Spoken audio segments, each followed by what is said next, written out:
May magkwentong hindi mo akalaing totoo, pero nangyayari pala. At dito sa Batangas, may isang kwentong yumanik sa buong probinsya. Ang tinaguriang reyna ng diamante, halos 50 anyos na, pinakasalan ang isang binatang mangyan na 18 pa lamang. At ang katotohanan sa likod nito? Mas nakakagulat pa sa inaakalang lahat. Sa maanak daang taon, ang Batangas ay hindi lang kilala sa masarap na kape at magagandang dalampasigan, kundi naging pugat din ng makwentong gumulantang sa publiko. Sa puso ang maulat na lungsod, may isang babaeng nangangalang Isabel, malapit ng mak 50 anyos, na kinikilala bilang reyna ng diamanteng katimugan. Mahigit 20 taon niyang itinayo ang kanyang imperyo. Mula sa isang mahirap na dalagita sa probinsya, si Isabel ay naging may-ari ng isang tanyak na jewelry chain na may malawak na koneksyon sa mga pinakamalalaking negosyante sa bansa. Lahat ay humahanga sa kanyang yaman at kapangyarihan, ngunit lingit sa kaalaman ng marami, sa likod ng kislap na iyon, may malaking puwang ng kalungkutan sa puso ni Isabel. Minsan na siyang dumaan sa isang kasalang punong luha. Ang dati niyang asawa ay ipinagpalit siya sa isang mas bata at magandang babae, iniwan sa kanya ang pait at isang anak na lalaking nag-aral sa ibang bansa at bihirang umuwi.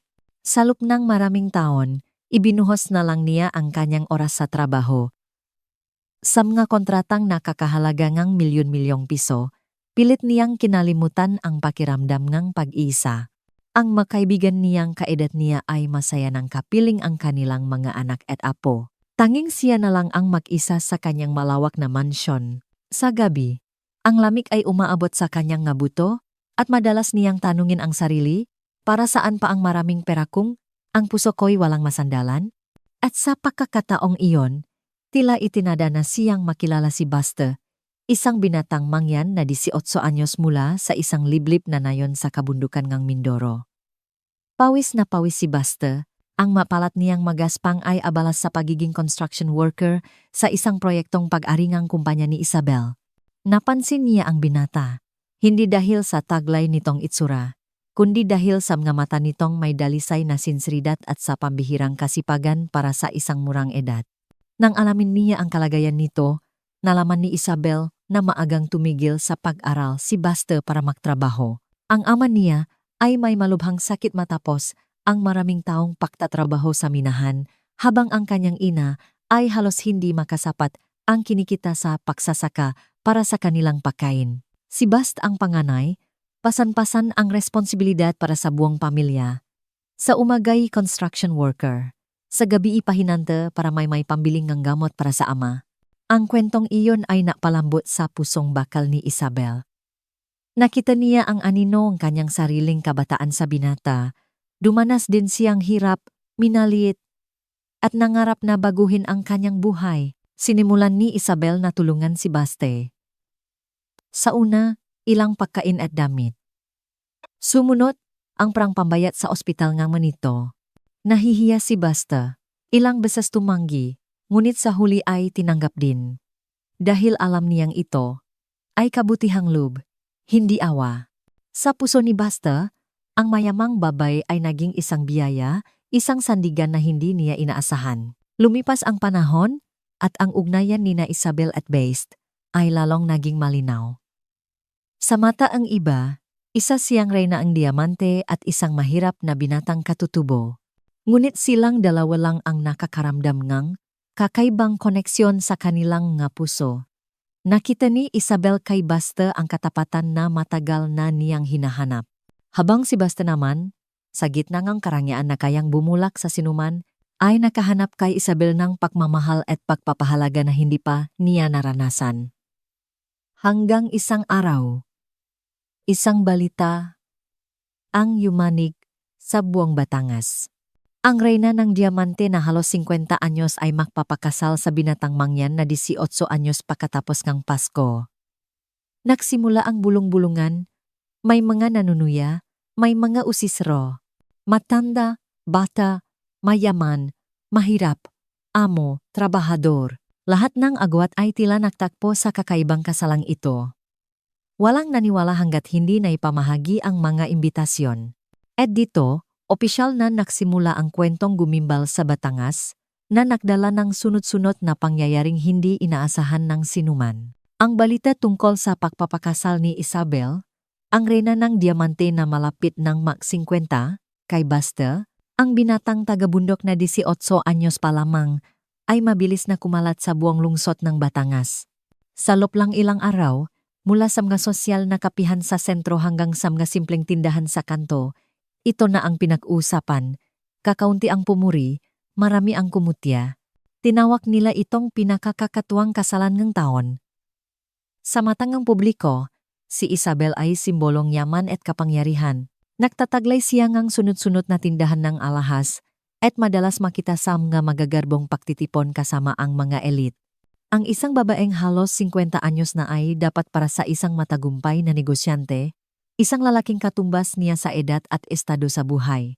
Ngunit pinili ni Isabel si Buster, isang mahirap na binatang mangyan, wala pang 20 anyos, na kararating lang mula sa kanilang nayon para mahanap buhay. Sa mga nayon sa kabundukan, ang pangalang Buster ay kilala bilang isang mabait at masipak na binata na kinagigiliwan ng lahat. Ngunit nang mabalitaan nilang pakakasalan niya ang mayamang si Isabel, ang mataga nayon ay nagulat at nabahala. Sabi ngang marami, bata pa si Baste, wala pang muwang sa buhay. Paano niya pakakasalan ang babaeng mas matanda sa kanya ngang 30 taon? Baka paktawanan lang tayo at mapahiya ang buong tribong mangyan. Ang nga magulang ni Buster, kahit may utang na loob kay Isabel dahil sa pagtulong nito sa kanilang karamdaman, ay nahati sa pagitan ng pasasalamat at takot sa mapanghusgang bibig ngang mataw. Hindi rin naging madali para sa pamilya ni Isabel. Ang kanyang anak na si Marco, na nag-aral sa Amerika, ay agad na umuwi nang mabalita ang mag-asawang muli ang ina sa isang binatang kasing edad lang niya. Sa isang maikling tawag sa telepono, sumigaw siya sa kanyang ina. Ma, iniisip niyo ba ako? Iniisip niyo ba ang dangal ng pamilya? Isang kilalang negosyante ng alahas, magpapakasal sa isang batang mangyan na kararating lang sa siyudad. Alam niyo ba kung paano ako pinagtatawanan ng nga tao? Natahimik si Isabel, namumula ang mga mata. Alam niyang may punto ang anak, pero alam din niya na sa loop ngang maraming taon, nabuhay siya para sa iba at isinakripisyo ang sariling kaligayahan. Sa pagkakataong ito, gusto niyang mabuhay para sa sarili niyang puso. Samantala, si Buster ay walang tigil na tinutukso nga mga kasamahan niya sa construction site. May isang masama ang bibig na tinawag siyang oportunista. Mayroon namang tumatawa at nagsasabing, ang suwerte ni Buster. Isang gabi lang, mula construction worker, magiging amo na. Narinig lahat ni Baste, pero nanahimik na lang siya. Hindi siya lumapit kay Isabel dahil sa pera. Sa puso niya, si Isabel ay hindi isang mayamang reyna, kundi isang mabuting babae na tumulong sa kanyang pamilya sa orasang kagipitan. Noong gabing iyon, sa kanilang simpleng bahay na kahoy sa nayon, umupo si Baste sa tabi ng kanyang mamagulang. Ang kanyang payat na ama, na hirap huminga, ay hinawakan ang kamay ng anak at nagbilin, "Anak, ang pag-ibig ay panghabang buhay. Kung tunay mong mahal si Isabel, hindi kami tututol ng nanay mo, pero tandaan mo, ang kaligayahan ay hindi lang tungkol sa pagkain sa mesa. Ito ay tungkol din sa respeto at sa marangal na pamumuhay. Maaring paktawanan ka ang mataw, pero ikaw lang ang nakakaalam kung tama o mali ang tinatahak mo." Nang marinig iyon, tumulo ang luha ni Baste. Alam niyang hindi magiging madali ang daan sa hinaharap, pero nakapilin na ang kanyang puso. Si Isabel at siya, 2 taong mula sa makaibang mundo, ay nakahanap ng kakaibang koneksyon sa isa't isa, at kahit pa tumutol ang buong mundo, basta't makahawak kamay sila, naniniwala siyang kaya nilang magpatuloy. Noong gabing iyon, sa kanyang marangyang mansyon, hindi rin mapakali si Isabel. Inisip niya ang nga paninira, ang galit ng anak, at ang mapangmatang tingin ng nga tao. Pero sa huli, ang imahe ni Baste na may dalisay at mabait na mga mata ang bumalik sa kanyang isipan. Ang nga matang iyon ang nagparamdam sa kanya na bata pa siya ulit, na may kahulugan pa rin ang buhay. At sa sandaling iyon, bumulong si Isabel sa sarili, itutuloy ko ang kasal na ito. Sa labas, maingay pa rin ang usap-usapan, ngunit sa pusoong 2 tao, ang desisyon ay nakaukit na. Isang kakaibang kasal na yumanik sa Batangas ang malapit ng maganap na magbubukas sa mga pangyayaring hindi inaasahan ng sinuman. Ilang araw matapos kumalat ang balita, opisyal nang ipinamahagi ang anunsyo ng kasal nina Isabel at Base. Ang pulang imbitasyon na may nakaumbok na larawan ng diamante at formal na mga salita ay nasa kamay ng marami. Lahat ng nakahawak nito ay hindi makapaniwala. Isang kilalang reynang diamante sa Batangas, mahigit 48 na, ay ikakasal sa isang binatang mangyan na 18 anyos pa lang. Ang balitang ito ay parang apoy na kumalat sa tuyong damuhan. Sa social media, sandamakmak na mapanuyang komento ang ibinahagi. Totoo nga, walang pinipiling edad ang pag-ibig, basta may pra. May mas masama pa ang sinabi. Isang gabi lang, nagbago ang buhay ng taga-bundok, mula construction worker, asawa ng milyonarya. Maraming tabloid din ang mabilis na naglabas ng balita na may mga nakakatawag pansing titulo, ginawang murang palabas ang kwento ang pag-ibig ng dalawang tao. Samantala, sa nayon kung saan isinilang si Baste, walang tigil ang usapan. Ang mga matatanda ay umiiling, sinasabing napakabata pa ni Baste para sa kasal. May sapat ba siyang lakas ng na samahan ang isang babaeng ilang beses na mas matanda sa kanya? Ang mga kabataan naman ay tuwang-tuwa, nagbubulungan tungkol kay Baste na nakasawang reynang diamante, na parabang isang totoong fairy tale. At sa mansyon ni Isabel, bumalot ang tensyon. Ang kanyang anak na si Marco, matapos ang ilang araw na mabilis na pag-uwi mula sa Amerika, ay agad na hinarap ang ina na punong galit. Namumula ang mukha ni Marco. Nanginginig ang boses sa put. Ma, alam niyo ba ang ginagawa ninyo? Alam niyo ba kung paano pinagtatawanan ng buong mundo ang pamilya natin? Isang iginagalang na negosyante na ilang taong binuo ang reputasyon, ngayon ay naging katatawanan dahil lang sa isang kasal. Bakit niyo ito ginawa? Tahimik na nakaupo si Isabel Cecilia, matatak ang tingin ngunit may bahid ng lungkot. Hindi niya sinisisi ang anak dahil alam niyang nakmumula ito sa pagmamahal at pag-alala. Ngunit hindi rin siya maaring umatras. Anak, alam ko ang sinasabi ang matao. Pero halos buong buhay ko, nabuhay ako para sa dangal, para sa sasabihin ang iba. Nag-alala ba sila para sa akin? Binigyan ba nila ako ng makakain o mahimbing na tulog? Matagal na akong nag-isa? Bataman si Baste, binigyan niya ako ng kapayapaan na matagal ko nang hindi naramdaman. Hindi ko ito palalampasin. Nang marinig iyon ng ina, galit na umalis si Marco at ibinaksak ang pinto, iniwan ang isang impit na hikbi. Hindi niya matanggap na ang kanyang ina ay magpapakasal sa isang binatang halos kaedad lang ng kanyang nakababatang kapatid. Para naman kay Baste, simula nang kumalat ang balita, nagbago rin ang buhay niya sa construction site.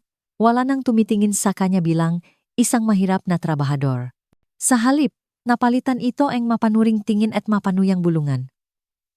Marami ang bumubulong ng may malisya. Dahil lang sa prayan, imposibleng tunay na pag-ibig.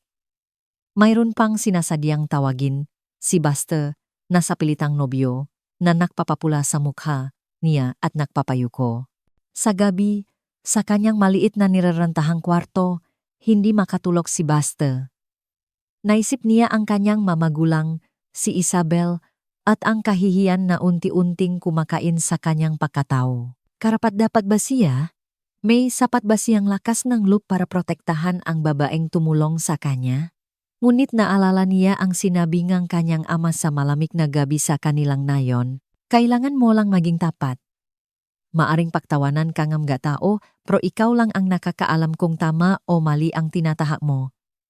Hinikpitan ni Baste ang kanyang nga palad. Malapit na ang arawng kasal. Habang lalong umiingay ang publiko, tahimik na inihanda ni Isabel ang lahat. Nag-arkila siya ng isang malaking hotel sa sentro ng Batangas, hindi para magyabang, kundi para patunayang hindi siya nahihiya. Ang puting train de boda ay espesyal na ipinatahi sa Maynila. Ang paras ngang singsing na may kumikinang na diamante ay maingat niyang pinili. Para kay Isabel, hindi lang ito isang kasal, kundi isang matapang na pagpapahayag sa buhay. Pinili niya ang kaligayahan, ang maging toto sa kanyang puso, sa kabilang lahat ng unos, sa puso ni na Isabel at Best, Kahit alam nilang puno ngang pagsubok ang daan sa hinaharap, pinalakas sila ngang kanilang pananampalataya sa pag-ibig, hindi na sila maaring umatras. Ang kasal, ang kaganapang hinihintay at pinag-usapan ngang buong Batangas ay malapit nang maganap, nangangako nga pangyayaring hindi inaasahan ng sinuman. Sa wakas, dumating na ang araw ng kasal. Mula palang umaga, abala na ang buong lungsod ng Batangas sa pag-usap tungkol sa kasal ni Isabel, ang reyna ng Diamante na halos 50 anyos, at ni Baste, ang binatang mangyan na 18 anyos. Ang lugar ay parang may kakaibang pista. Ang 5-star hotel sa sentrong lungsod, kung saan gaganapin ang kasal, ay dinumok ng tao. Hindi lang ma-opisyal na bisita, kundi daan-daang usisero ang dumating, nais masaksihan ang kasalang minsan lang mangyari. Ang bulwagan ay napakaganda, pinalamutian ng puting rosas at kumikinang ilaw na kristal. Sa mga mesa, ang mga kopitang alak at mga display ng diamante ay nagpapatunay sa karangyaan ng may-ari. Bulungan ng matao, si Isabel lang ang kayang gumawa nga nito. Pero agad na may sumunod na bulungan, kahit gaano pa kagarbo ang kasal, hindi may tatago ang malaking agwat ng kanilang edad. Nang tumunok ang 10:00 ang umaga, bumukas ang pinto. Lumabas si Isabel sa kanyang puting trahe de boda. Ang mahabang laylayan nito ay humahagot sa pulang karpet. Ang kanyang mukha ay may perpektong makeup at ang kanyang mamata ay nagpapakita ngang pagmamalaki at kaligayahan. Hawak niya ang isang buket ng puting orkidya, simbolo ng kadalisayan at katatagan. Kasama niyang naglakat si Baste, suot ang isang itim na suit na tamang-tama sa kanya. Medyo alanganin pa rin ang mukha ni Baste, pero ang kanyang mata ay nagniningning sa katapatan. Nang lumabas silang dalawa, umugong ang bulungan sa buong bulwagan. May mga mapanuyang tawa, may mga mapangmatang tingin, pero mayroon ding biglang natahimik. Hindi nila may kakaila, sa gitna ng maniningning na ilaw, mahigpit pa rin ang hawak nila sa kamay ng isa't isa, na parabang walang makapaghihiwalay sa kanila. Nakaupo sa unahang hanay si Marco, ang anak ni Isabel. Malamig ang kanyang mukha, mahigpit ang pagkakahawa ng kanyang makamay. Pumunta siya sa kasal hindi para bumati, kundi para masaksihan ang pagkakamali ng kanyang ina. Ngunit nang makita niya ang kislap ng kaligayahan sa mata ng ina, bahagyang natinag ang kanyang puso. Iyon ang tingin na matagal na niyang hindi nakikita sa mukhang babaeng ito. Naging formal ang seremonya. Nang anyayahan ng MC ang ikakasal na isuot ang singsing sa isa't isa, muling umugong ang bulungan. Dahan-dahang isinuot ni Isabel ang singsing na may malaking diamante sa daliri ni Baste. Sa sandaling iyon, nanginginig ang magaspang na kamay ng binata, pero hindi niya inalis ang tingin kay Isabel. Nang isuot ni Baste ang isang simple ngunit eleganteng pila na singsing sa daliri ni Isabel, maraming tao ang biglang natahimik. Napagtanto nila na ang pinakamakinang na ilaw sa bulwagan noong araw na iyon ay hindi ang madiamante, kundi ang matingin na puno ng pagmamahal ng dalawang taong may malaking agwat sa edad. Nagsimula ang palakpakan. Una ay mahina, pagkatapos ay lumakas. Ilang bisita ang hindi napigilang mapaluha. Naantik sila, hindi dahil sa karangyaan, kundi dahil nakakita sila ng isang tunay na pag-ibig na handang labanan ang lahat ng pahuhusga. Gayunpaman, sa labas, hindi pa rin humuhupa ang usap-usapan. Sa mga mesa, maraming bumubulong, gaano kaya sila katagal. Hinihintay lang niyan ang mana. Ilang reporter ang palihim na kumukuha ng video at litrato, naghahanda para sa mga mapanirang artikulo pagkatapos ng seremonya.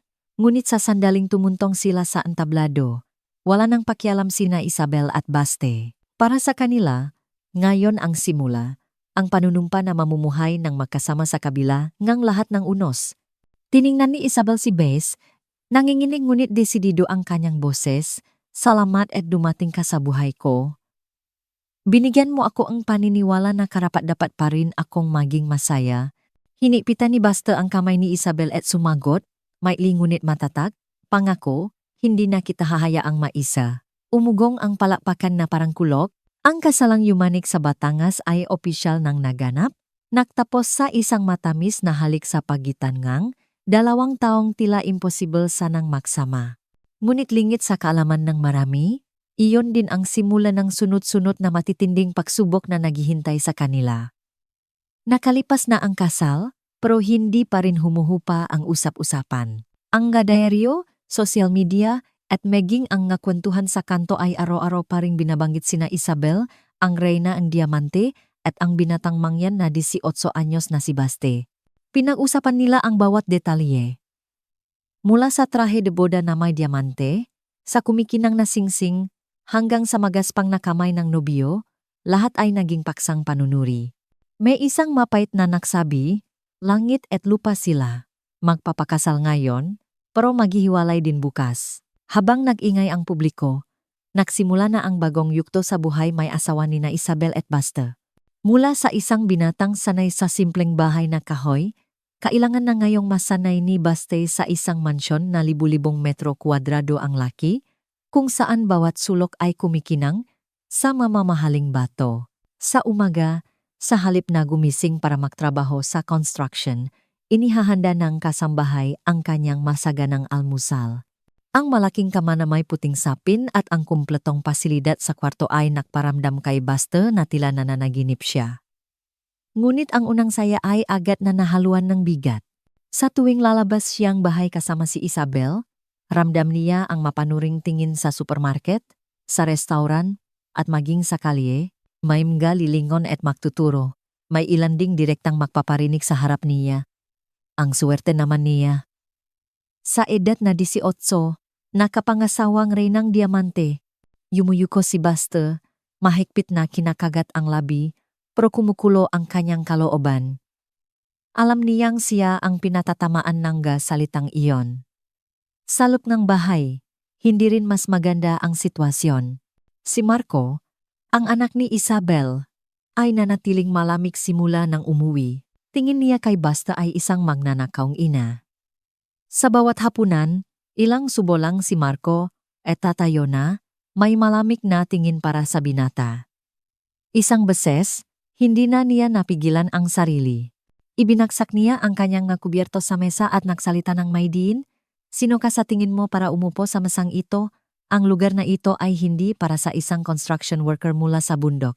Naging mabigat ang hangin sa silid-kainan. Natigilan si Baste, hinikpitan ang kamao, namula ang mata.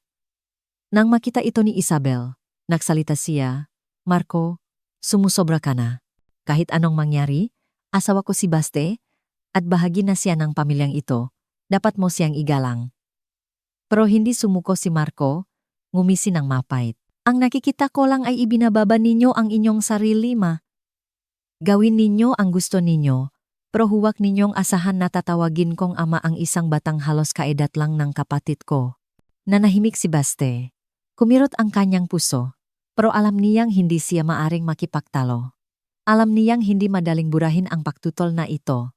Pagkatapos ng hapunan na iyon, tahimik siyang pumasok sa kwarto, tumayo sa tabingang bintana at tumingin sa malawak na hardin. Naalala niya ang kanilang nayon, ang tunog ng plautang ng kanyang nakaibigan sa gabi, at ang amoy ng usok mula sa kanilang kusina. Sa lugar na ito na punong karangyaan, may asawa siya, may kaginhawahan, pero bakit pakiramdam niya'y nawawala siya? Pumasok si Isabel, ipinatong ang kamay sa kanyang balikat, at nagsalita ng malumanay, "Huwag mong pansinin ang sinasabi niya. Naniniwala ako na darating ang panahon na may intindihan din nila ang puso mo." Tumango si Baste, pero mabigat pa rin ang kanyang dibdib. Sabi niya sa sarili, "Kailangan kong patunayan sa lahat na hindi ako lumapit kay Isabel dahil sa pera.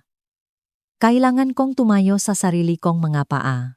Ang isiping iyon ang nakudyok sa kanya araw-araw.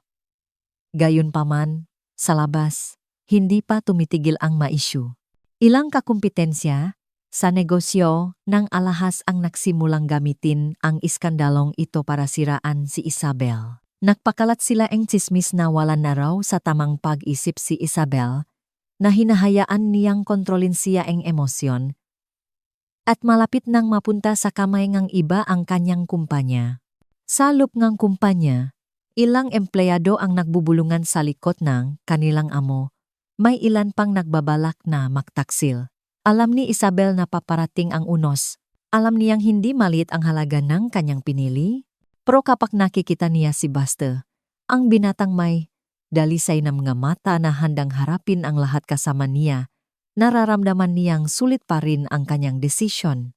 Ang kakaibang kasal na ito ay nagsisimula pa lang, pero napapalibutan na sila ng mga pagsubok, ang pangmamatangang publiko, ang pagtutol ng pamilya, at ang mga sabuatan sa negosyo. Sa gitna nga unos, sapat kaya ang lakas ni na Isabel at Buster para panindigan ang tiwala sa isa't isa? Pagkatapos ng kasal, ang kwentong pag-ibig ni na Isabel at Based ay lalong naging mainit na paksa sa lahat ng diaryo.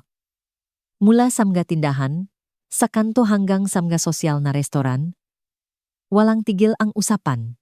Araw-araw, dose-dose ng artikulo ang lumalabas na may mga nakakatawak pansing titulo tulad ng kakaibang pag-ibig. Ang reyna ng diamante at ang binatang mangyan na 18, kazaw na milyonaryo kalokohan ng gitadana. Ang nasalitang iyon ay tumutusok sa puso ni na Isabel at Base, ginagawang sentro ngang mapanuring matang lahat ang kanilang pagsasama. Sa kumpanya, nag-iba na rin ang hangin. Ang mga empleyadong dating magalang at may pag-ingat sa kanilang amo ay palihim ng nagbubulungan. May isang nanunuya, mukhang nabaliho na ang amo natin. Pinakasalan ang isang batang kararating lang. Baka maging palaruan na lang niya ang kumpanyang ito. Hintayin niyo lang. Ang masalitang pabiro ngunit, may laman ay nakarating sa ilang taong may masamang hangarin, lalo na kay Ramon, ang matagal ng assistant ni Isabel. Sa loob ng maraming taon, palihim na pinangarap ni Ramon na makuha ang kapangyarihan.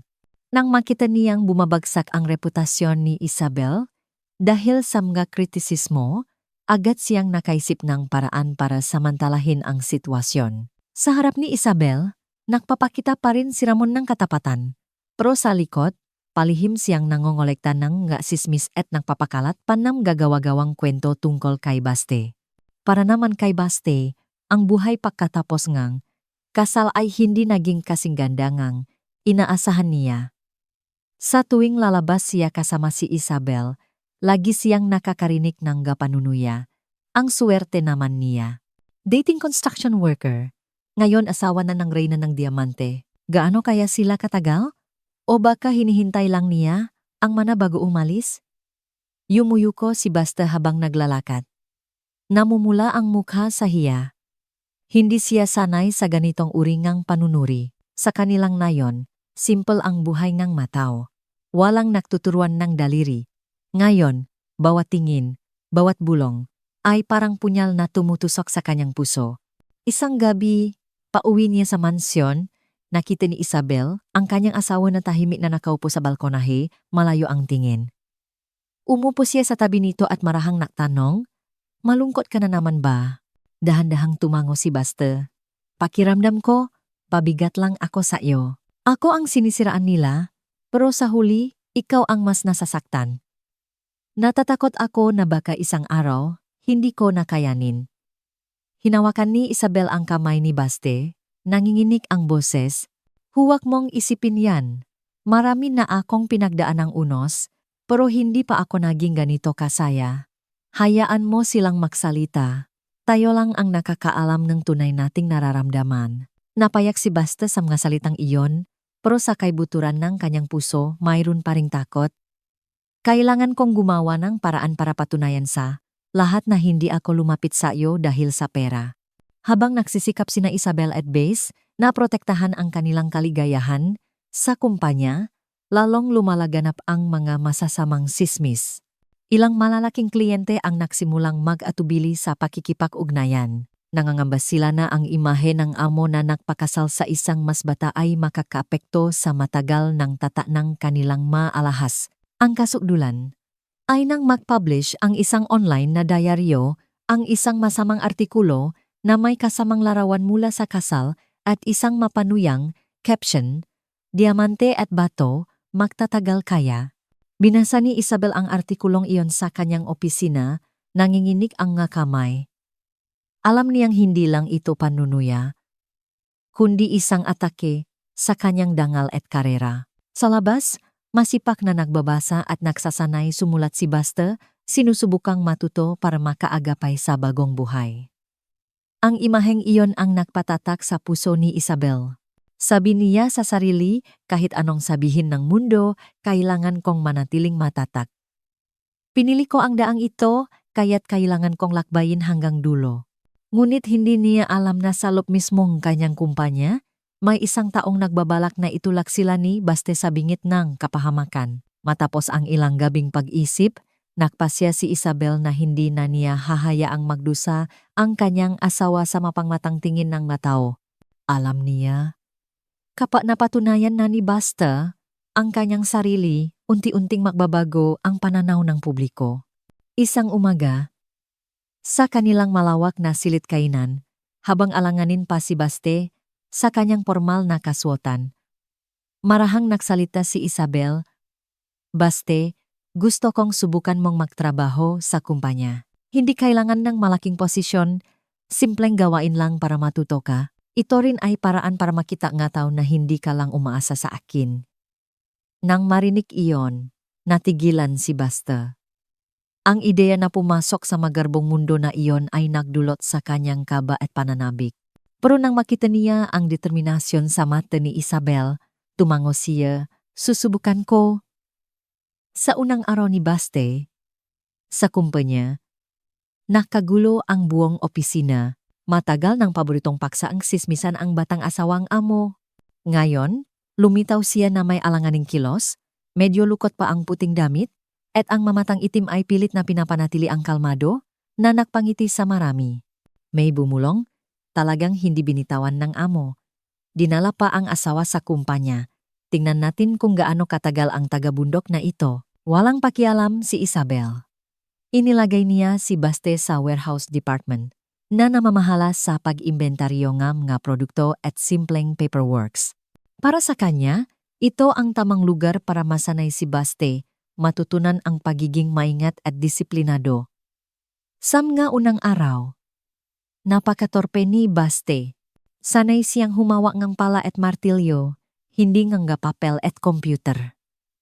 Ang kanyang magaspang na kamay ay hirap sa keyboard, laging nakakamali ng type.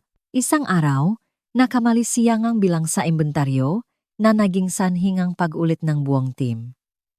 Umiling ang nga empleyado sa warehouse at ngumingisi, sabi na nga ba, isang malaking kalokohan lang ito. Ang balitang iyon ay mabilis na nakarating kay Ramon, ang matagal ng asistan ni Isabel. Matagal na niyang kinikimkim ang samaang loop dahil hindi siya binibigyan ng mas malaking kapangyarihan. Nang makita si Baste, itinuring niya itong isang gintong pakakataon. Naningkit ang mga mata ni Ramon at isang plano ang nabuo sa kanyang isipan. Kung magiging katatawanan ang batang ito, dahan-dahan ko siyang itutulak para lalong bumaksak ang tiwala kay Isabel. At doon, makakaroon akong pakakataon. Isang hapon, nang makita niya si Baste na nahihirapan sa warehouse, lumapit si Ramon na may pekeng kabaitan. "Kung may kailangan ka, magtanong ka lang sa akin. 20 taon na ako rito, puno ang karanasan." Narinig iyon ni Baste at natuwa. Taos pusong nagpasalamat. Hindi niya alam na sa likod ng mabait na ngiti ay may masamang balak. Dahan-dahang tinuruan ni Ramon si Bastang ilang maling detalye na lalong nagpagulo sa trabaho nito. Hindi nagtagal, nagkaroon ang discrepancy sa record ng inventaryo. Nagkagulo ang buong departamento.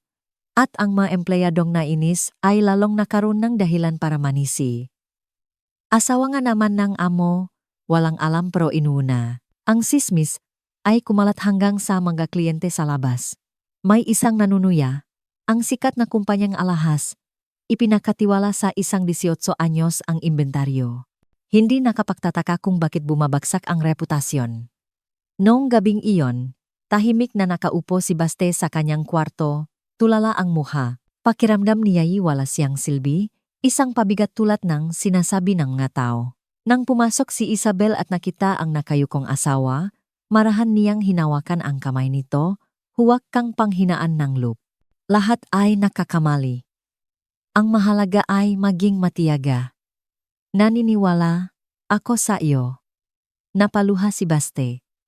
Sa sandaling iyon, Ipinangako niya sa sarili na hindi niya bibiguin ang kanyang asawa.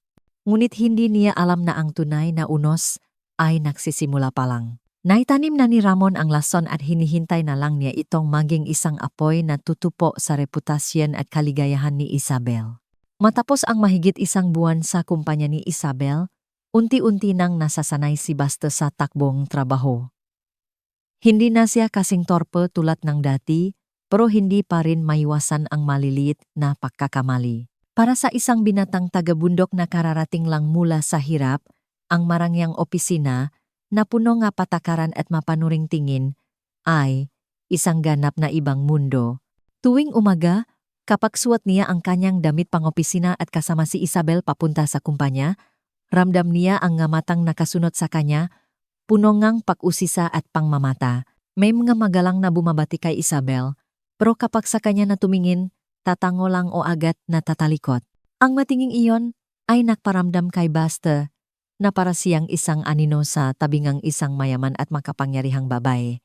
Sa kanilang nayon, si Basta ang pag-asa ang pamilya, ang anak na pasan ang responsibilidad para sa kanyang nga magulang, dito wala siyang halaga. Nakaupo sa harap ng computer, nag-encode ng data, minsan nakakamali, at naririnig niya ang bulungan ng empleyado. Maghapon nang nagtatype mali pa rin, sayang lang ang pagtulong ng amo, siguro sanay lang humawak ng asarol. Ang masalitang iyon ay parang asin sa sugat. Tanong ni Basta sa sarili, kaya ko bang mabuhay sa mundong ito? Karapat-dapat ba akong makasama si Isabel o isa lang akong katatawanan? Habang naalala si Basta, lalong tumitindi ang hidwaan sa pamilya ni Isabel. Si Marco, ang anak ni Isabel, ay nanatiling malamig at hayagang tumututol. Sa tuwing umuuwi siya at nakikita si Basta sa sala, sumisimangot siya at umalis. Isang gabi, hindi na niya napigilan ang sarili at diretsahang hinarap ang ina. Ma, alam niyo ba kung gaano ako nahihiya? Kahit saan ako magpunta, pinag-usapan nila ako, tinatawag na anak ng reyna ng diamante na may amain na kaedad ng kaibigan ko. Hindi niyo ba iniisip ang dangal ko? Natahimik si Isabel. Alam niyang malaki ang pinagdadaanan ng anak, pero pagod na rin siyang mabuhay ayon sa sabi-sabi. Pagkaraan ng ilang sandali, marahan siyang nagsalita, "Anak, pasensya na kung nahihirapan ka. Pero kailangan mong maintindihan na may karapatan din akong maging masaya. Wala na akong pakialam sa sasabihin ngang iba." Ngumisi si Marco ng mapait. Namumuo ang luha sa kanyang nga mata. Masaya? Sa tingin niyo, isang batang walang pinag-aralan ang makapagpapasaya sa inyo? Kapag iniwan ka niya, kakayanin niyo ba? Ang masalitang iyon ay parang kutsilyong tumusok sa puso ni Isabel. Hindi siya makasagot. Tahimik na lang siyang tumalikot. At si Basta, na narinig ang lahat, ay nanikip ang dibdib. Alam niyang nagsalita si Marco dahil sa pag-alala sa ina, pero bawat salita ay parang martilyong pumupukpok sa kanyang sariling kumpiyansa. Noong gabing iyon, maisang nakaupo si Basta sa hardin, nakatingin sa mabituing langit ng Batangas. Naalala niya ang kanilang nayon, ang kanyang nga magulang, at ang nga araw na nagtatrabaho siya sa bukit. Dun, mahirap siya pero hindi niya naramdamang nawala siya. Dito, sa gitna ngang karangyaan, pakiramdam niya mas maliit pa siya kaysa dati. Mali ba ang tinaha kong landas? Karapat-dapat ba ako para kay Isabel? Tanong ni Basta sa sarili, lumuluha ang mga mata. Ngunit nang lumabas si Isabel at ipinatong ang isang manipis na alampay sa kanyang balikat, nakita ni Basta ang init sa mga mata nito. Hindi siya nanisi, hindi nagtanong. Umupo lang sa tabi niya at hinigpitan ang hawak sa kanyang kamay. Sa sandaling iyon, naintindihan ni Basta na kahit anong mangyari, hindi siya maaring tumalikod. Kailangan niyang maging matatag, kailangan niyang malampasan ang lahat para maging karapat-dapat sa babaeng nagtiwala sa kanya. Ngunit sa dilim, si Ramon, ang pinakakatiwalaang asistan ni Isabel, ay nanonood.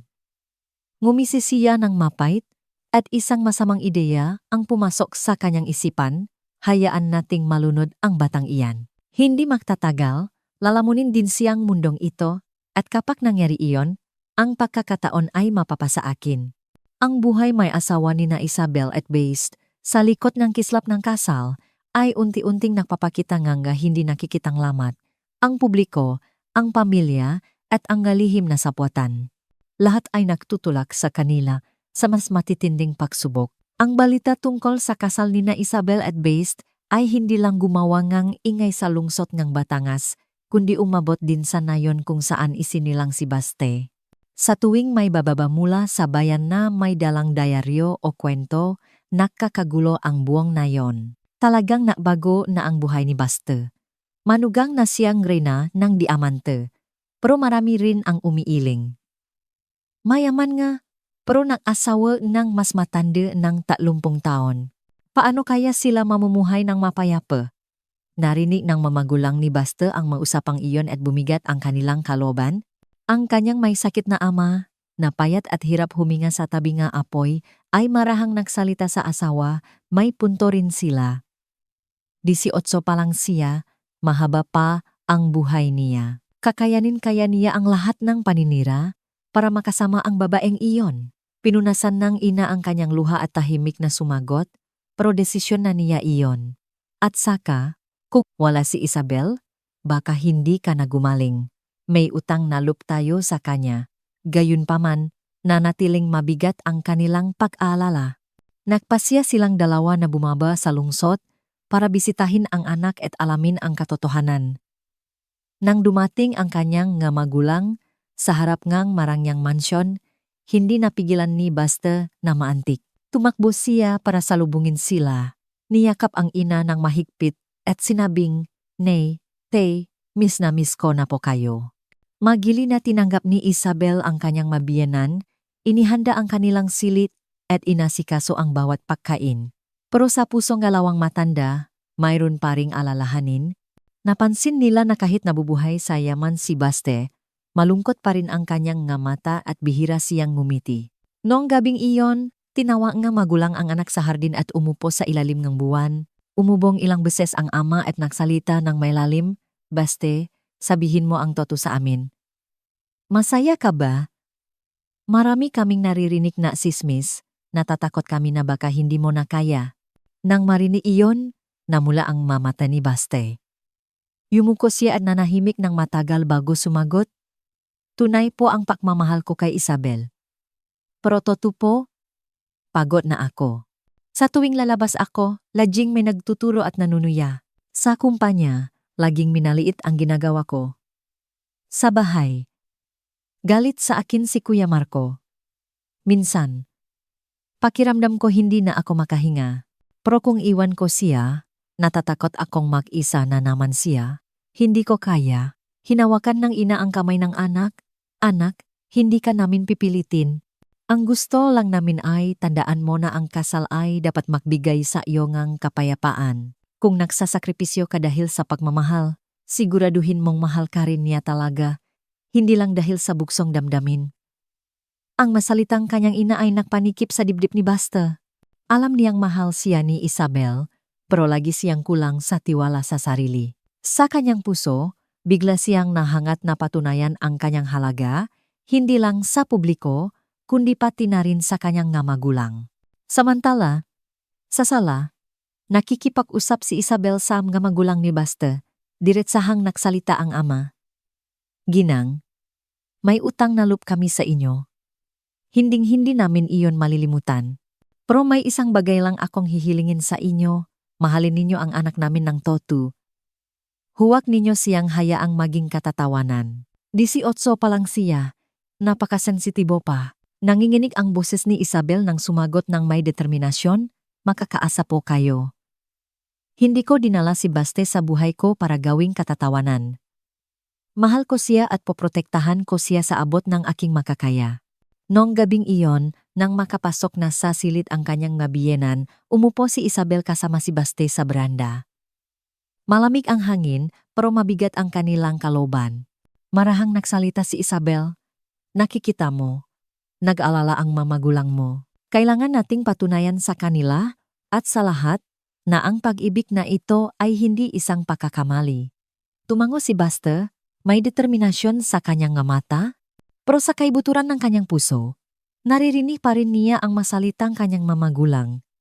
Ang kasal ay dapat magbigay ng kapayapaan. Ang landas na tinatahak ko ba ay magdadala ng kapayapaan? O isang walang katapusang sunod-sunod na unos?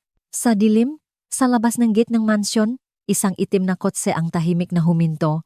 Ang bumaba ay si Ramon, ang assistant ni Isabel. Tumingin siya sa maliwanag na bahay, may tusong ngiti sa kanyang labi. Alam niyang wata-wata ang pamilya ni Isabel at maingay ang publiko. Ito na ang pagkakataon para kumilos siya. Ang pagdating ng mamagulang ni Baste sa mansyon ay inakalang magbibigay ng suporta kina Isabel at sa kanyang asawa, pero hindi naging payapa ang lahat. Pagkatapos ng pagbisitang iyon, lalong lumalim ang hidwaan sa pamilya, lalo na sa pagitan ni Marco, ang anak ni Isabel, at ni Baste. Galit na si Marco, simula pa lang nang malaman ang tungkol sa kasal. Lalo siyang nagalit nang makita si Baste na nahirapan sa kumpanya at nang makita ang mamagulang ni Baste sa mansyon na parabang panata na. Isang hapon, sa isang maliit na salusalo para sa ilang mga kaibigang negosyante ni Isabel, habang nag-usap ang lahat, biglang nagsalita si Marco nang may panunuya. Gusto kong ipakilala sa inyo ang bago kong ama. Kaka-18 lang, galing sa tribong Mangyan. Dati siyang construction worker. Ngayon miyembro ng pamilya ng Diamante. Natahimik ang lahat. Nahihiyang nagtinginan ang mga bisita at saka tumingin kay Baste. Namula ang mukhang binata, nanginginig ang mga kamay. Ang mahasalitang iyon ay parang kutsilyong tumusok sa kanyang puso na nakpabalik sa kanyang kawalan ng tiwala sa sarili. Nanginginig sa galit si Isabel. Tumayo siya at sinabing, "Marco, anong sinasabi mo? Bakit mo siya iniinsulto sa harap ngang maraming tao?" Ngumisi si Marco ng mapait, may hamon sa kanyang mamata. "Sinasabi ko lang ang totoo. Subukan ninyong tanungin ang mga bisita rito kung may tatanggap sa isang 18 anyos na walang pinag-aralan para makasabay sa kanila sa isang mesa. Anong ipinagmamalaki ninyo?" Naging napakabigat ng hangin kaya't maraming bisita ang mabilis na nakpaalam para umalis upang iwasan ang gulo sa pamilya ng Reyna ng Diamante. Nang sumarado ang pinto, tiningnan ni Isabel ang anak. Tumutulo ang luha. "Sumusobra ka na, Ana. Bakit hindi mo ako maintindihan? Kailangan kong kasama. Hindi ngang papuringan daw." Tumalikot si Marco, iniwan ang kanyang nananangis na ina. At si Baste, na namumutla ang mukha, ay tahimik na lumabas sa hardin. Sa kanyang isipan, umulit-ulit ang mga salita ni Marco, construction worker, katatawanan ng lahat. Ang nasalitang iyon ay nakparamdam sa kanya na napakaliit niya, na parabang wala siyang lugar sa mundong ito. Nong gabing iyon, mag-isang nakaupo, si Baste sa hagdan, malungkot ang mga mata. Nang lumapit si Isabel at ipinatong ang kamay sa kanyang balikat, marahan siyang nagsalita, "Ate Isabel, siguro mali ako, hindi sana ako pumasok sa buhay mo. Nakdulot lang akong gulo sayo at sa pamilya mo." Hinikpitan ni Isabel ang hawak sa kanyang kamay at nagsalita ng may determinasyon, hindi ka mali. Ang mali ay ang nga mapanghusgang isipan sa labas. Maniwala ka sa akin, malalampasan natin ito. Sa dilim, isang mapa ng ngiti ang sumilay sa labi ni Ramon. Mula sa malayo, pinapanood niya ang lahat, punong kalkulasyon ang kanyang mamata. Ang pagkakawata-wata sa pamilya ni Isabel ang mismong hinihintay niya. Kinabukasan, nagsimula si Ramon na mapakala ng bagong sismis. Kesyo isang batang Mangyan na raw ang namamahala sa warehouse na si Isabel ay nabubulag na sa pag-ibig at napapabayaan na ang trabaho. Ang makasinungalingang iyon ay mabilis na kumalat na parang apoy na nagdulot ng pag-alinlangan sa ilang makasosyo. Hindi lang iyon, dahan-dahan ding sinusulan ni Ramon ang maempleyado. Narinig ko, balak daw ngang amo na bigyan siya ngang mas malaking kapangyarihan. Baka maging palaruan na lang isang 18 anyos ang kumpanyang ito. Ang nasalita ni Ramon ay nagtanim ng pagdududa sa isipan ng marami. Unti-unti, itinutulak niya sina Isabel at Baste sa pag-isa sa loop mismong kanilang pangalawang tahanan, ang kumpanya ng alahas na matagal ng pinahirapan ni Isabel. Samantala, nanatiling malamig si Marco, na itinuturing si Buster na isang tinik sa kanyang lalamunan. Si Isabel ay nasa gitna, nais protektahan ang kanyang asawa, ngunit nasasaktan din sa paglayong kanyang anak. Ang kaligayahang inakala niyang magiging payapang kanlungan ay naging isang malakas na bagyo na humihila sa buong pamilya sa isang magulong sitwasyon. At sa gitna ng bagyo, lalong nagiging malinaw ang masamang anino ni Ramon.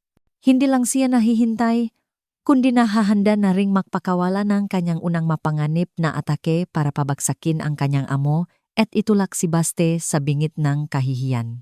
Matapos ang magulong salusalong ang pamilya, alam ni Ramon na dumating na ang pagkakataon. Ang hidwaan sa pagitan ni Marco at Best ay malinaw na, at ang publiko sa labas ay sumasang-ayon sa mga kasinungalingan.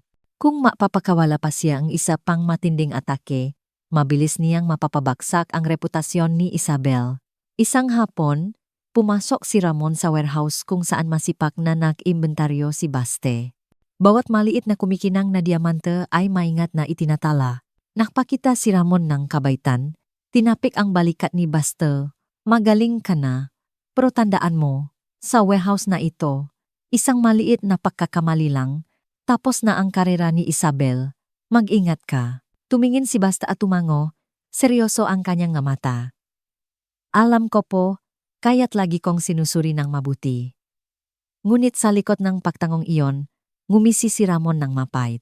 Nong gabing iyon, palihim siyang pumasok sa warehouse, binago ang bilang sa isang batch ng mga produkto, at maingat na binura ang kanyang nga bakas. Kinabukasan, nang suriin ng verification team ang ngatala, agad nilang natuklasan ang pakukulang ng diamante na nakakahalaga ng milyon-milyong piso. Mabilis na kumalat ang balita. Bulungan ng mga empleyado, narinig ko, may problema raw sa stocks kagabi. Sino ang namamahala? Ang batang asawang amo? Si Baste. Sa loob lang ng ilang oras, naging katotohanan ang sismis. Nabulungan ang matao na palihim na nanakaw si Baste marahil para ipadala sa kanyang pamilya. Ilang online na diaryo pa ang na-publish ng artikulo na may masamang titulo. Batang asawang reynangang diamante, sangkot sa hinalangang pagnanakaw. Sa kumpanya, lahat ng mata ay nakatuon kay Baste. Marami ang ngumingisi. Sabi na nga ba, walang tunay na pag-ibig. Malinaw na naghihintay lang ang batang ito na makakuha ng pera. Masyadong bula si Isabel, nag-alaga ng ahas. Nang marinig ni Baste ang masalitang iyon, nangingini ang buong katawan niya. Pautal-utal siyang nagpaliwanag. Wala po akong ginawa. Sumpa men, hindi ako kumuha kahit isang diamante. Pero sino pa ang maniniwala?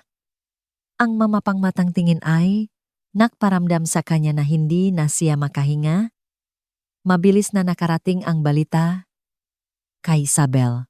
Nang pumasok siya sa warehouse at nakita ang kanyang asawa na nag-iisa sa gitna ng pag-akusa, nanikip ang kanyang dibdib. Walang pag-aalinlangan, nagsalita si Isabel ng malakas, naniniwala ako kay Baste. Hindi siya kumuha ng kahit ano. Ang kanyang desididong boses ay nagpagulat sa lahat. Ngunit dahan-dahang sumingit si Ramon na may halong panghihinayang ang boses.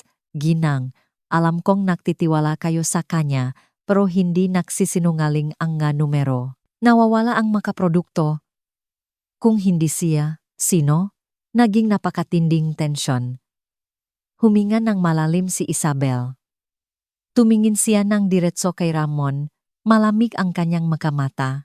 Tama ka, hindi nagsisinungaling ang mga numero. Pero hindi rin ako bulak. Ipapa-review ko ang lahat ng security camera. Gusto kong patunayan ang katotohanan dito mismo. Bahagyang nagulat si Ramon. Akala niya ibibigay si Isabel, ngunit mas matatak pa pala ito kaysa sa inaasahan niya. Nang buksan ng technical staff ang sistema ang kamera, unti-unting lumabas ang katotohanan. Ipinakitang malabong imahe. Ang isang anino na palihim na pumasok sa warehouse sa hating gabi. Hindi malinaw ang mukha, pero pamilyar ang kilos. Natigilan si Baste habang nag-ingay ang ngatao. Kita nyo na? Hindi ba't siya iyon? Ganun ang tindig niya, sumimanggot si Isabel, pero hindi siya natinag. Alam niyang kasama niya si Baste sa bahay kagabi. Ang malabong ebidensya ay lalong nagpakumbinsi sa kanya na may naglalaro sa likod. Pansamantala kung ipapatigil ang lahat ng usapan, matigas na sabi ni Isabel, hanggang sa malaman natin ang katotohanan. Kung totoong nakasala si Baste, handa akong managot, pero kung may nag-frame up sa kanya, magbabayad ang taong iyon ng 100 beses. Natahimik ang buong silid. Tahimik na nakatayo si Ramon. Pilit na itinatago ang kaba. Hindi niya inaasahan na lalaban si Isabel hanggang dulo. Pero sa kanyang puso, naniniwala pa rin siya na hindi na kailangan ng malinaw na ebidensya ng publiko sa labas, sapat na ang pagdududa para sirain ang reputasyon nina Isabel at Baste. Nong gabing iyon, pauwi nila sa mansyon, napasupsop si Baste sa balikat ni Isabel, nanginginig ang boses, hindi ko na kaya. Bakit lagi nalang masama ang tingin nila sa akin? Sinusubukan ko naman, pero bakit walang naniniwala? Niyakap siya ng mahigpit ni Isabel at bumulong, dahil kasama mo ako, kailangan mong harapin ang mabagay na matagal ko ng kinasanayan. Pero huwag kang matakot, hahanapin ko ang katotohanan. Poprotektahan kita hanggang dulo. Sa labas, muling sumiklap ang unos ng opinyon ng publiko, ngunit sa pusong dalawang tao, isang apoy ng determinasyon ang nagsimulang magliyap, at sa isang madilim na sulok ngumisi si Ramon, naghahanda para sa susunod na hakbang sa kanyang masamang plano. Matapos ang insidente ng nawawalang diamante sa warehouse, mas mabilis pa sa hangin ang pakalat ng balita. Sabay-sabay na nag-publish ang mga website ng mga artikulo na may nakakatawag pansing titulo.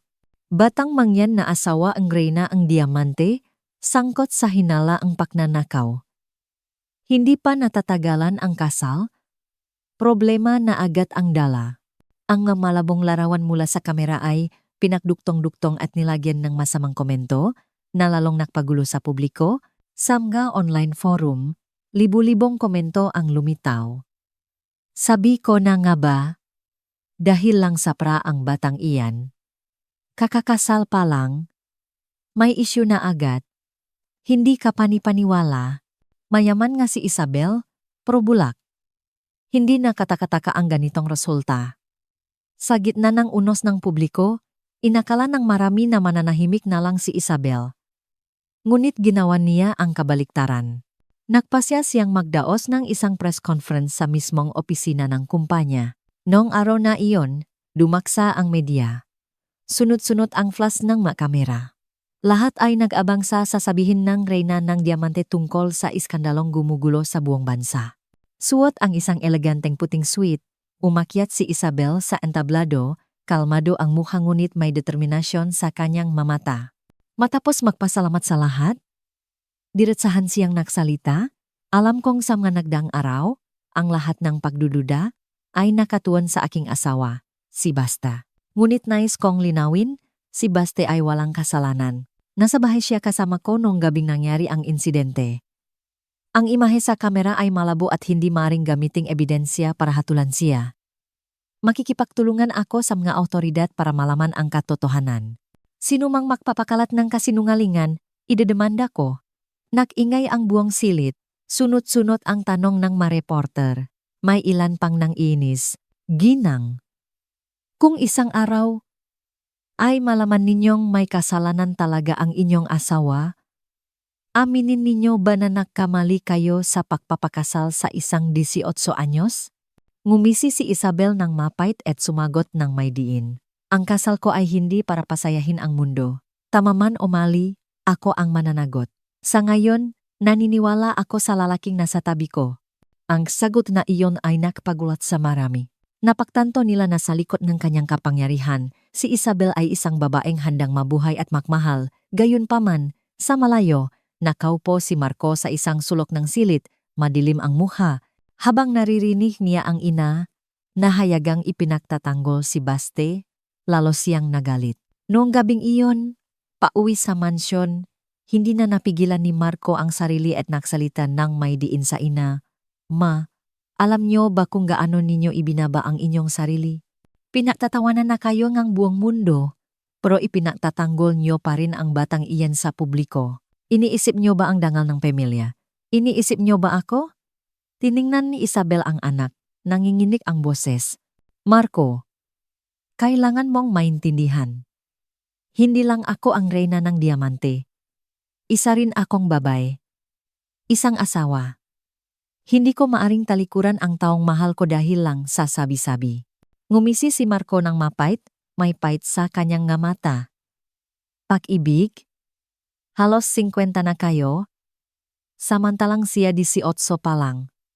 Hindi iyan pag-ibig, kundi kabaliwan. Isang araw, kapag iniwan ka niya, magsisisi kayo. Naging mabigat ang hangin sa silid.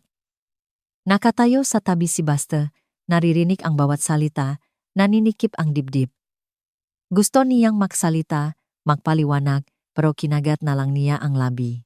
Alam niyang walang saysay ang anumang sasabihin niya sa ngayon.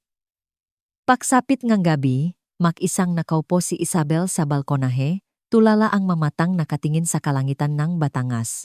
Ramdam niya na ang kaligayahang kakakita pa lang niya ay winawasak ng unos.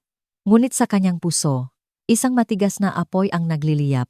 Kahit talikuran akong buong mundo, hindi ko iwan si Baste. Sa anumang paraan, poprotektahan ko siya. Sa ibang lugar, sa isang madilim na opisina, nakasandal si Ramon sa kanyang upuan at ngumingisi.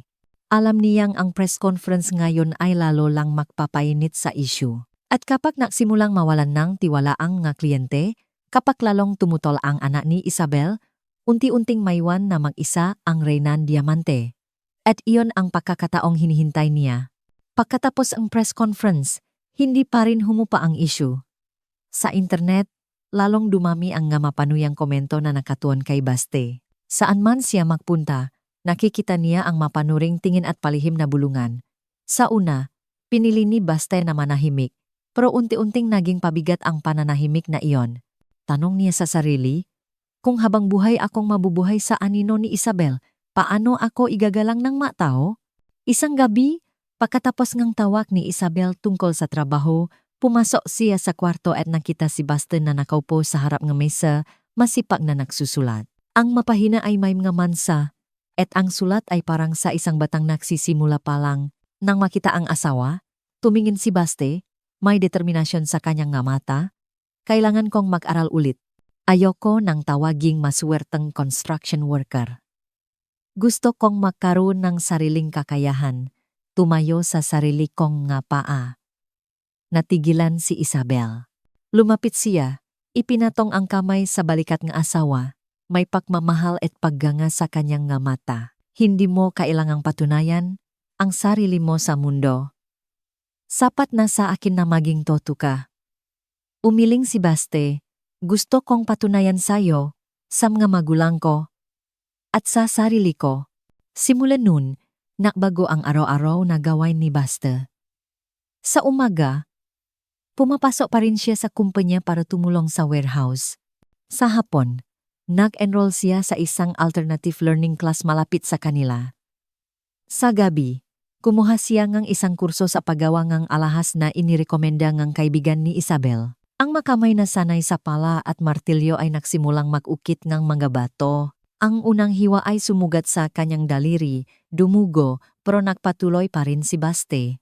Sa tuwing nasasaktan, naisip niya ang mapangmatang tingin ng nga tao at ang bilin ng kanyang ama, mamuhay ka ng marangal. Unti-unti, napansin siya nga empleyado sa kumpanya.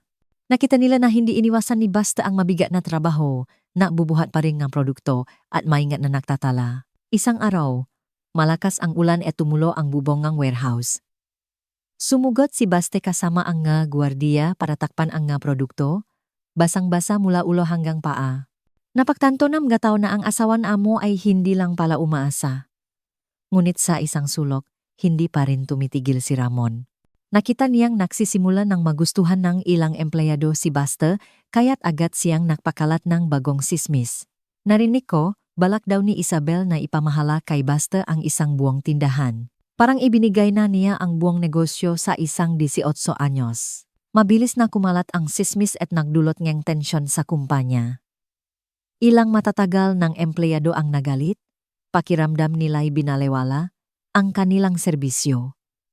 Ang mga kasosyo naman ay nag-alinlangan. Hindi nila alam kung ano ang mangyayari sa kumpanya kung mapupunta ito sa kamay ng isang batang walang karanasan. Samantala, patuloy pa ring tumututol si Marco.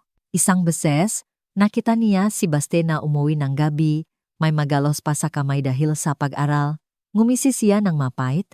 Sa tingin mo, ilang buwan lang ng pag-aral, makakapantay ka na sa mga malalaking negosyante. Huwag kang mangarap. Hindi sumagot si Baste. Yumuko lang siya at ginamot ang kanyang sugat, pero lalong nag-alap ang kanyang determinasyon. Kailangan kong magtagumpay. Kahit ilang beses pa akong mabigo, kailangan kong patunayan. Noong gabing iyon, tahimik na pinanot ni Isabel ang kanyang natutulog na asawa, nakalabas ang kamay na may benda. Nakita niya na sa likod ng kanyang pagiging torpe ay isang matatak na puso, isang diwa na hindi sumusuko. Iyon ang lalong nagpakumbinsi sa kanya na hindi mali ang pag-ibig na ito. At darating ang araw na yuyukorin ang mundo.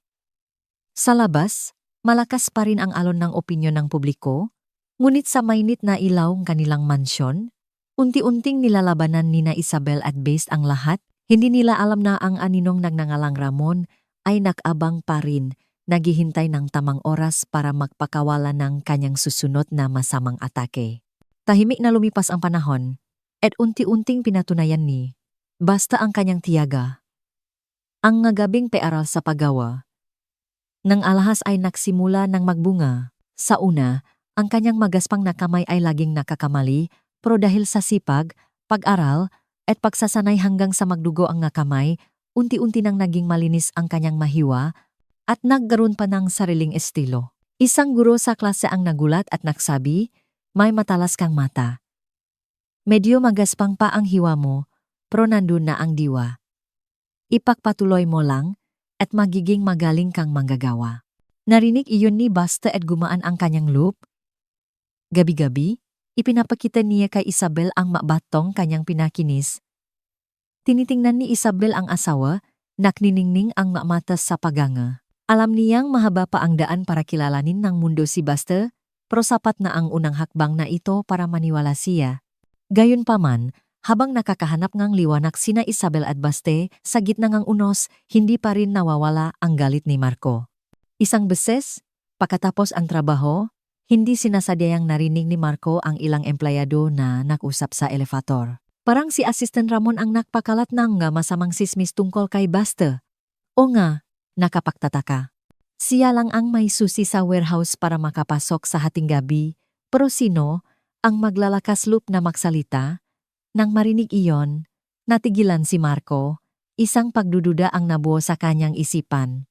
Noon pa man, iniisip ni Marco na pabigat lang si Baste, pero kung ang nawawalang diamante ay hindi dahil kay Baste kundi gawa-gawa ni Ramon, ang isiping iyon ay nakpabagabak sa kanya. Noong gabing iyon, kinausap ni Marco ang isang kilalang technical staff at palihim na nakiusap na tingnan ang orihinal na video sa warehouse. Matapos ang ilang pagsusuri, bumulong ang staff, may nag-edit ng video bago ito ilabas, at sa tingin ko, si Ramon lang ang may kapangyarihan para gawin iyon, natulala si Marco. Sa kanyang isipan, umulit-ulit ang imahe ni Ramon, ang mukha na laging nakpapakita nga katapatan sa tabi nga niyang ina. Kung lalabas ang katotohanan ito, para na ring sinabing matagal, nang pinagtaksilan ang kanyang ina. Pero ang mas ikinainis ni Marco ay ang katotohanang hindi sinasadya, pumanik siya sa kalaban at itinulak si Baste sa kahihiyan. Sa puso ni Marco, isang matinding labanan ang nagaganap. Sa isang panig, ang kanyang pagmamalaki at pagtanggi na kilalanin ang kanyang batang ama-amahan. Sa kabilang panig, ang katotohanang si Ramon ang may kasalanan at si Baste ay inosente. Sa huli, nanik ang kanyang konsensya. Nagpasya si Marco na hindi muna ilalabas ang katotohanan, kundi magmamasid pa para mahuli si Ramon sa akto. Samantala, lalong lumalabas ang ambisyon ni Ramon. Sinasamantala niya ang gulo sa kumpanya dahil sa mga tsismis, palihim na kinokontak ang ilang mga kasosyo at nanganggako ngang malaking pakinabang kung papanik sila sa kanya kapag dumating ang tamang oras. Naniniwala siya na kapag nawalan ng tiwala si Isabel at nag-alinlangan ang mga shareholder, makukuha niya ang pinakamataas na posisyon. Sa mga araw na ito, abala si Isabel sa pag-alaga sa mga kliyente. Abala si Baste sa pag-aral at unti-anting kinagigiliwan ng ilang empleyado sa warehouse. Tanging si Marco ang palihim na nagmamasid sa lahat at sa unang pagkakataon, nakita niya ang paghihirap ni Baste. Sa mga mata ni Marco, unti-anting nawawala ang galit at napapalitan ng isang hindi may paliwanag na pag-alala. Isang gabi, tumingin si Marco sa bintana at nakita si Baste na nakaupo sa ilalim ng dilaw na ilaw, masipak na nagpapakinis ng isang maliit na bato. Ang kanyang tiyaga ay nagpaalala kay Marco sa kanyang ina. Buong buhay nang naging matatak ang kanyang ina, at ngayon, nakahanap siyang isang binatang tapat. Sa unang pagkakataon, naramdaman ni Marco na marahil nakamali siya sa pagtingin kay Baste ng may pangmamata. Ngunit bago pa man niya masabi ang kanyang iniisip, isang nakakagulat na balita ang dumating. May nagsumbong na malapit ng ipamahala kay Baste ang isang tindahan ng alahas at ito ay isang padalos-dalos na desisyon ni Isabel. Ang balitang iyon ay nagdulot ng gulo sa kumpanya at ang malalaking kliyente ay humihingi ng agarang paliwanag. Sa dilim, ngumisi si Ramon ng malamig. Alam niyang ito na ang oras para magpakawalang ang kanyang susunod na atake at kapag nagtagumpay ito, wala nang matatakbuhan sina Isabel at Beast. Kumalat ang tsismis na malapit ng ipamahala kay Baste ang isang tindahan ng alahas. At sa loob lang ng ilang araw, nagdulot ito ng malaking gulo sa buong kumpanya. Maraming matatagal ng empleyado na may sama ng loob ang lalong nagalit. Sa pahingahan, nagbubulungan sila, ilang taon na tayong naglilingkod, matatalo lang ba tayo sa isang batang kararating lang? Masyadong bulag ang amo. Kung ibibigay niya talaga ang tindahan sa kanya, hindi magtatagal, masisira ang tatak na ito. Naging mabigat ang hangin sa lahat ng dako. Ilang empleyado pa ang nakbalak na mag-resign at lumipat sa kakumpetensya. Samantala, nagsimula na ring tumawag ang mga malalaking kliyente para tanungin si Isabel. Isang matagal nang kakilala ang diretsahang nagsabi, "Iginagalang namin kayo dahil sa inyong profesionalismo, pero kung ipapamahala ninyo ang tindahan sa isang 18 anyos na mangyan, hindi kami makakatiyak sa 18 partnership." Nang marinig iyon ni Isabel, nanikip ang kanyang dibdib. Alam niyang hindi ito totoo. Wala siyang balak na bigyan si Basteng ganong kalaking responsibilidad habang wala pa itong sapat na karanasan. Malinaw na may nagpakalat ng maling balita para manira. At ang unang pangalan na pumasok sa kanyang isipan ay si Ramon. Pero wala pa siyang ebidensya. Mahigit 20 taon na niyang kasama ang lalaking ito na laging nagpapakitang katapatan. Kung akusahan niya ito batay lang sa pakiramdam, mawawala sa kanya ang lahat. Samantala, si Ramon ay kalmado lang. Naglalakad siya sa mga departamento, nakangiti, tinatapik ang balikat ng mga empleyado, at dahan-dahang naktatanim ngang samanglup. Narinig ko rin ang balitang iyan, pero hindi ako sigurado. Sa huli, nasa mo pa rin ang desisyon, maghihintay na lang tayo. Ang mapahaya na iyon ay lalong nagdulot ng kalituhan sa loob. Noong gabing iyon, sa mansyon, tahimik na nakaupo si Isabel, pagod ang mga mata. Nang makita ang malungkot na asawa, nag-alangang nagsalita si Baste, "Dahil ba sa akin ang lahat ng gulo? Kung nahihirapan ka, maari akong umalis sa kumpanya at bumalik sa aming nayon para maging payapa ka?" Natigilan si Isabel at hinikpitan ang hawak sa kamay ng asawa. "Hindi, huwag na huwag mong isipin iyan. May nagtatangkang sirain tayo, pero huwag kang mag-alala, hindi ko hahayaang magtagumpay siya." Nanahimik si Baste, may determinasyon sa kanyang gamata. Naintindihan niya na kailangan niyang magsumikap ng husto para tulungan ang asawa na labanan ang unos na ito. Habang nagsisikap sina Isabel at Beast, palihim na kumikilos si Marco, simula nang marinig ang sismis, lalo siyang nagduda kay Ramon. Isang gabi, sinadya ni Marco na magpaiwan sa kumpanya. Mula sa itaas, tumingin siya sa warehouse at nakita ang pamilyar na anino ni Ramon na palihim na pumapasok at lumalabas, may hawak na folder. Sinundan siya ni Marco, malakas ang kabo ng dibdib. Pumasok si Ramon sa technical room, binuksan ang computer, at mabilis na nag-type. Ang liwanag mula sa screen ay tumama sa kanyang muha, isang masamang ngiti ang sumilay sa kanyang labi. Pinigilan ni Marco ang kanyang hininga sinusubukang tandaan ang bawat kilos. Nang umalis si Ramon, lumapit si Marco at natuklasan na may ilang file ng kamera data na kadarating lang na edit. Nung gabing iyon, halos hindi nakatulog si Marco. Gulong-gulo ang kanyang isipan.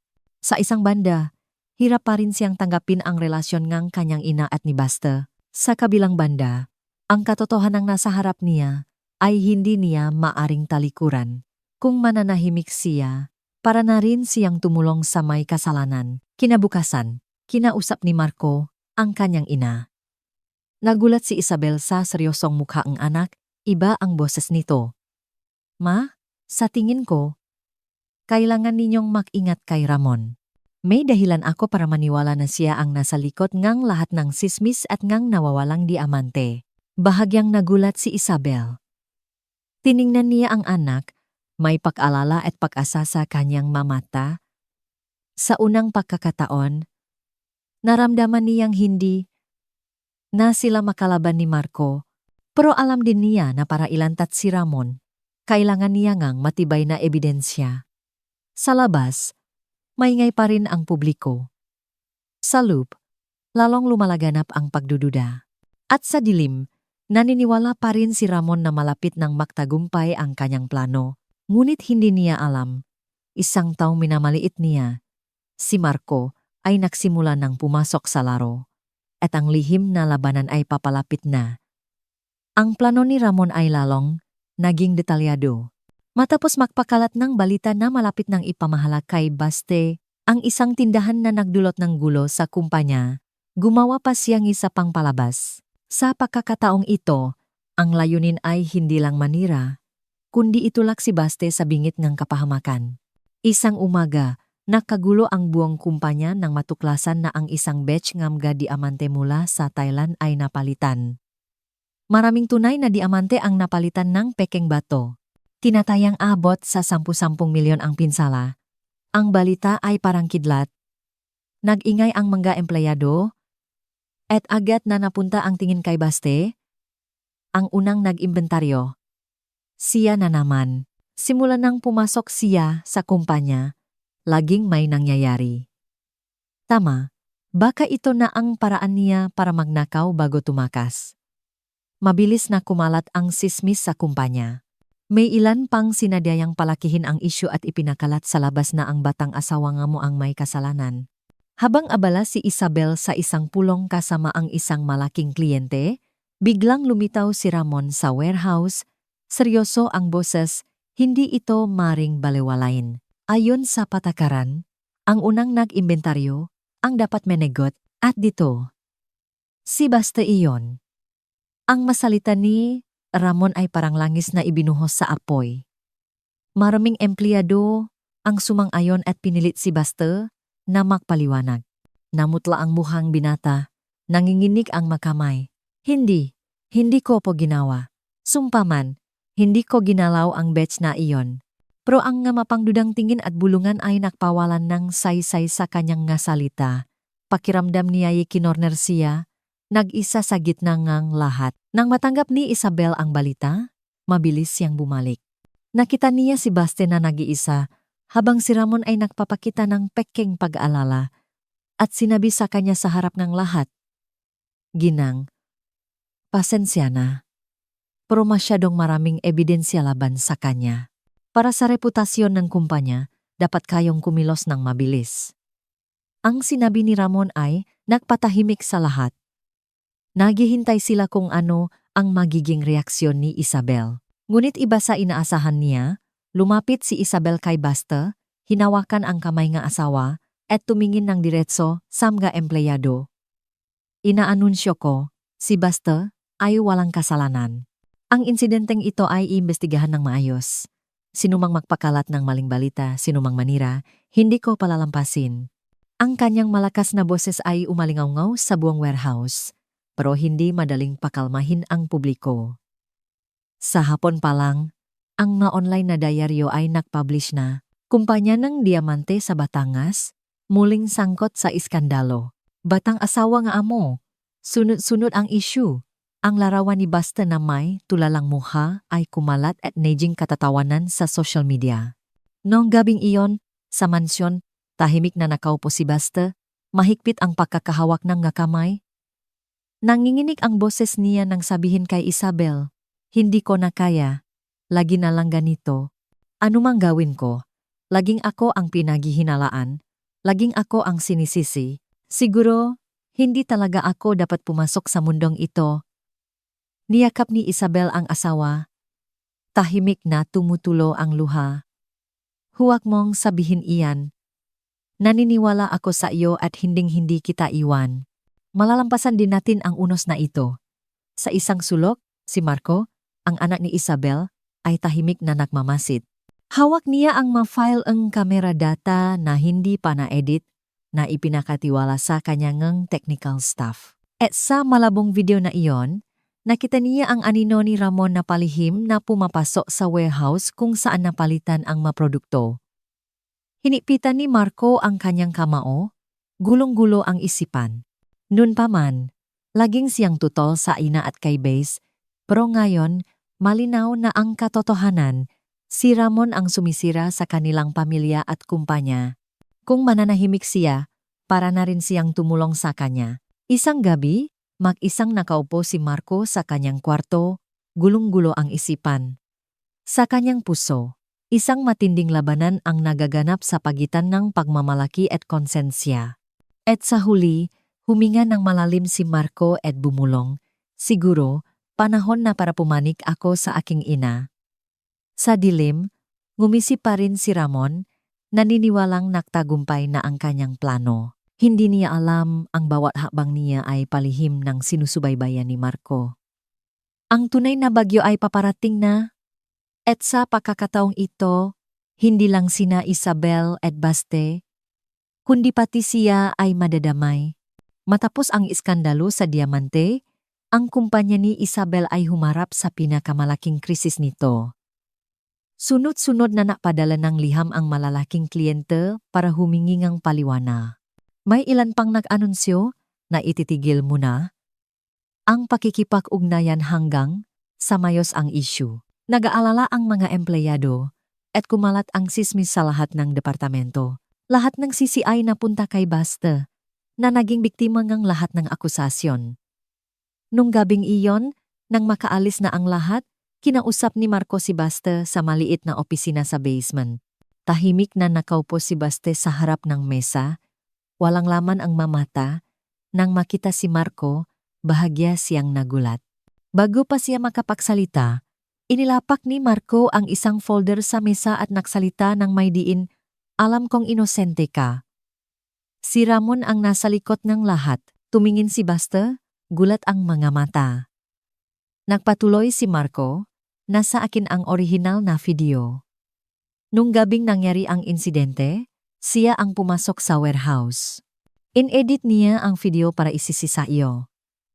Nanginginig na hinawakan ni Basta ang folder. Namumuo ang luha sa kanyang mata. "Bakit? Bakit mo ako tinutulungan? Akala ko ba galit ka sa akin?"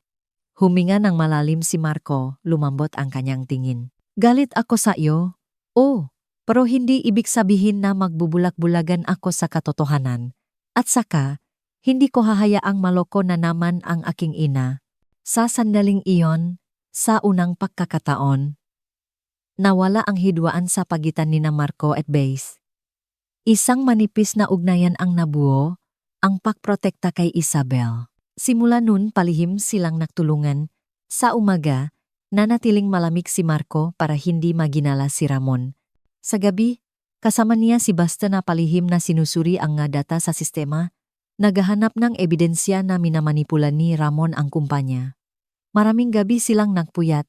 Torpe pa rin si Basta sa pagtatype, pero matiyaga siyang tinuturuan ni Marco. Kahit hindi pa sila ganap na malapit, sa mata ni Marco, ang binatang taga-bundok ay hindi na isang batang construction worker, kundi isang taong matiyagang nag-aral, nagsisikap para protektahan ang kanyang pag-ibig at dangal.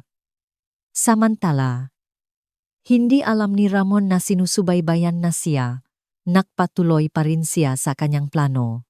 Gamit ang kanyang mga matagal ng koneksyon, ipinakalat ni Ramon sa mga kliyente na malapit ng ipamahalo ni Isabel ang kumpanya kay Basta. Idinagdag pa niya, isipin ninyo kung ipagkakatiwala ang isang negosyo ng alahas na milyonaryo sa isang 18 anyos na mangyan, ano kaya ang mangyayari?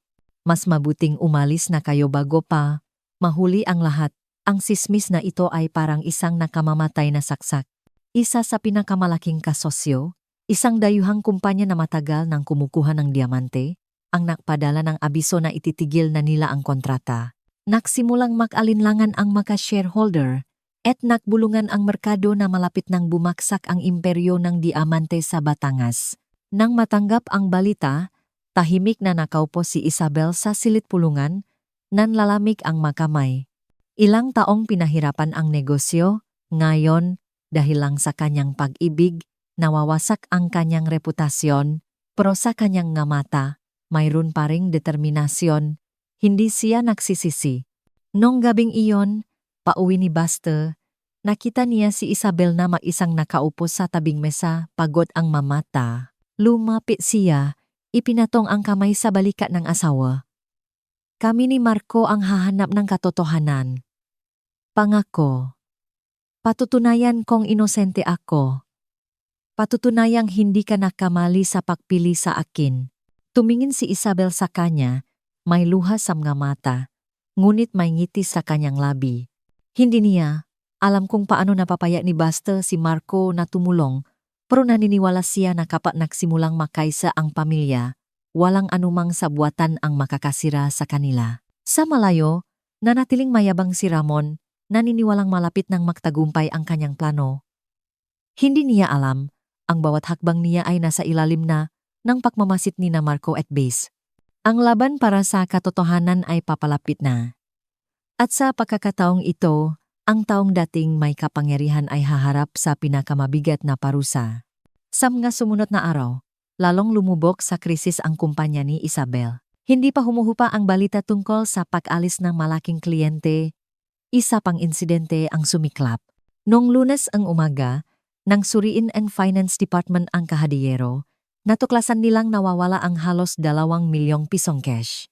Nagulantang ang buong kumpanya, at tulad ng isang nakahandang script, lahat ng mata ay napunta kay Buster. Bulungan ng mga tao, nung una, diamante, ngayon cash na, kailangan pa bang pag-usapan? Sabi ko na nga ba? Puro pagnanakaw lang ang alam ng batang iyan, masyadong bulak si Isabel. Sa gitna ng gulo, tumayo si Ramon. Nagpapakita ng pekang lungkot ngunit puno ng panunuya ang kanyang nasalita.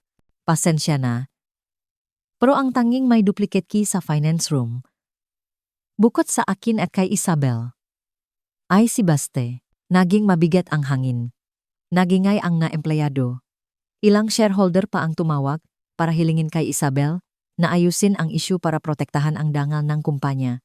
Tahimik na nakaupo si Isabel, nag-alap ang mga mata, ngunit kalmado ang kanyang boses. Hindi ako naniniwalang gagawin iyon ni Baste. Ipapacheck ko ang buong sistema bago magdesisyon. Pero ang pahayag na iyon ay lalo lang nagpainit sa isyu sa labas. Agad na na-publish ang ma-online na diaryo. Reyna ng diamante, patuloy na ipinatatanggol ang batang asawa sa kabila ng nga iskandalo. Ang reputasyon ni Isabel ay nasa bingit ng pagbagsak. Nung gabing iyon, sa opisina, nakahalukip-kip si Ramon, may panalo sa kanyang nga mata. Naniniwala siyang salop ng ilang araw, sabay-sabay na mag-pressure ang mga shareholder, napipilitin si Isabel na umalis sa pwesto o mawalan ng kapangyarihan. At dun, siya, ang tanging tapat na lingkod, ang papalit. Ngunit hindi alam ni Ramon, lahat ng kanyang plano ay nasa ilalim ng pagmamasid ni Marco. Salop ng ilang araw na palihim na pagmamasid, nakakolekta na si Marco ng sapat na ebidensya. Ang original na video na hindi pa na-edit, ang audio recording ng pakikipag-usap ni Ramon sa mga kasosyo, at ang file na nagpapatunay na siya ang nakmamanipula sa sistema. Noong gabing iyon, kinausap ni Marco ang kanyang ina at si Buster. Seryoso ang kanyang mukha, ngunit nakniningning ang kanyang nga mata. Ma? May ebidensya na ako. Si Ramon ang nasa likod ng lahat, mula sa nawawalang diamante hanggang sa matsismis at pati na rin sa nawawalang pera. Natigilan si Isabel, gulat at naantik. Hindi niya inaasahan na papanik sa kanya ang anak. At si Buster, nakniningning ang nga mata, nanginginig ang boses. Talaga bang naniniwala ka sa akin? Dahan-dahang tumango si Marco. Sa sandaling iyon, ang malalim na hidwaan sa pagitan nilang dalawa ay tila napunan. Hindi na sila makalaban, kundi makakampi sa isang laban para sa katotohanan. Kinabukasan, nang magdaos ang isang emergency meeting ang kumpanya kasama ang lahat ng shareholder at empleyado, mayabang na nakaupo si Ramon sa unahan. Akala niya wala nang matatakbuhan si Isabel, ngunit biglang tumayo si Marco. Malakas ang boses. Bago kayo magdesisyon, gusto kong magpakita ng isang video. Naging madilim ang silid, at sa malaking screen, lumitaw ang malinaw na imahe ni Ramon na palihim na pumapasok sa warehouse noong gabing nangyari ang insidente. Hindi may kakaila ang kanyang kilos at mukha. Sumunod ang isang audio recording kung saan nakikipag-usap siya sa isang kasosyo, nangang akong malapit nang makuha ang kumpanya. Nagulat ang lahat. Nagulungan ang nga empleyado, natulala ang nga shareholder. Namutla si Ramon, at pautal-utal na nagsalita. Ito ay gawa-gawa lang. Frame up ito. Pero kalmadong ipinakita ni Marco ang folder na nagpapatunay na in-edit niya ang orihinal na data. Bawat ebidensya ay parang martilyong sumisira sa kanyang nga depensa. Tahiningnan ni Isabel ang anak, tumutulo ang luha. Hindi niya inaasahan na darating ang araw na ipagtatanggol siya ni Marco at ni Baste. Hinigpitan niya ang hawak sa kamay ng asawa at bumulong, nakikita mo, lumabas din ang katotohanan. Samantala, tahimik na nakaupo si Baste, lumuluha. Ang lahat ng sama ng loop na kinimkim niya ay tila nahugasan. Alam niyang hindi pa tapos ang laban, pero nagsisimula ng sumikat ang liwanag ng hustisya. Sa unahan, pinagpapawisan si Ramon, namumutla ang mukha. Naintindihan niya na ang daan sa hinaharap ay kumikitit na at ang batas ay naghihintay na sa kanya. Pagkatapos ang pulong ng nga shareholder, nang ilabas ang nga ebidensya, nagulantang ang buong kumpanya. Si Ramon, na ilang taong kilala bilang isang tapat na asistan, ay nalantat.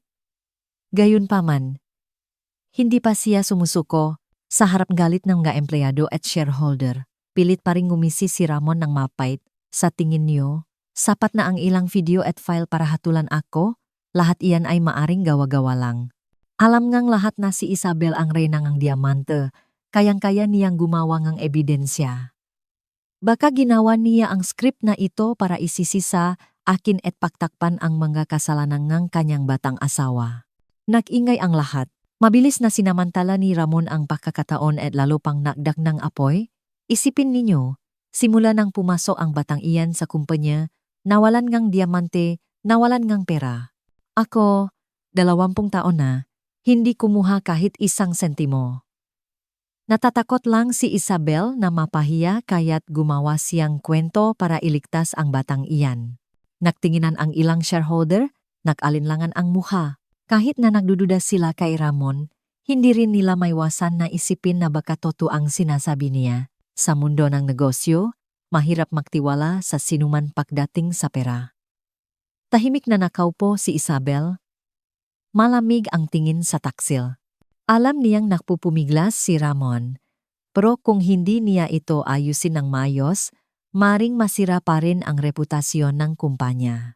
Dahan-dahan siyang tumango kay Marco at agad na naglabas si Marco ng isa pang ebidensya. Ang bank statement na nagpapakita na kamakailan lang ay sunod-sunod na nakakatanggap si Ramon ng nga misteryosong halaga mula sa ilang magadirektang kakumpetensya.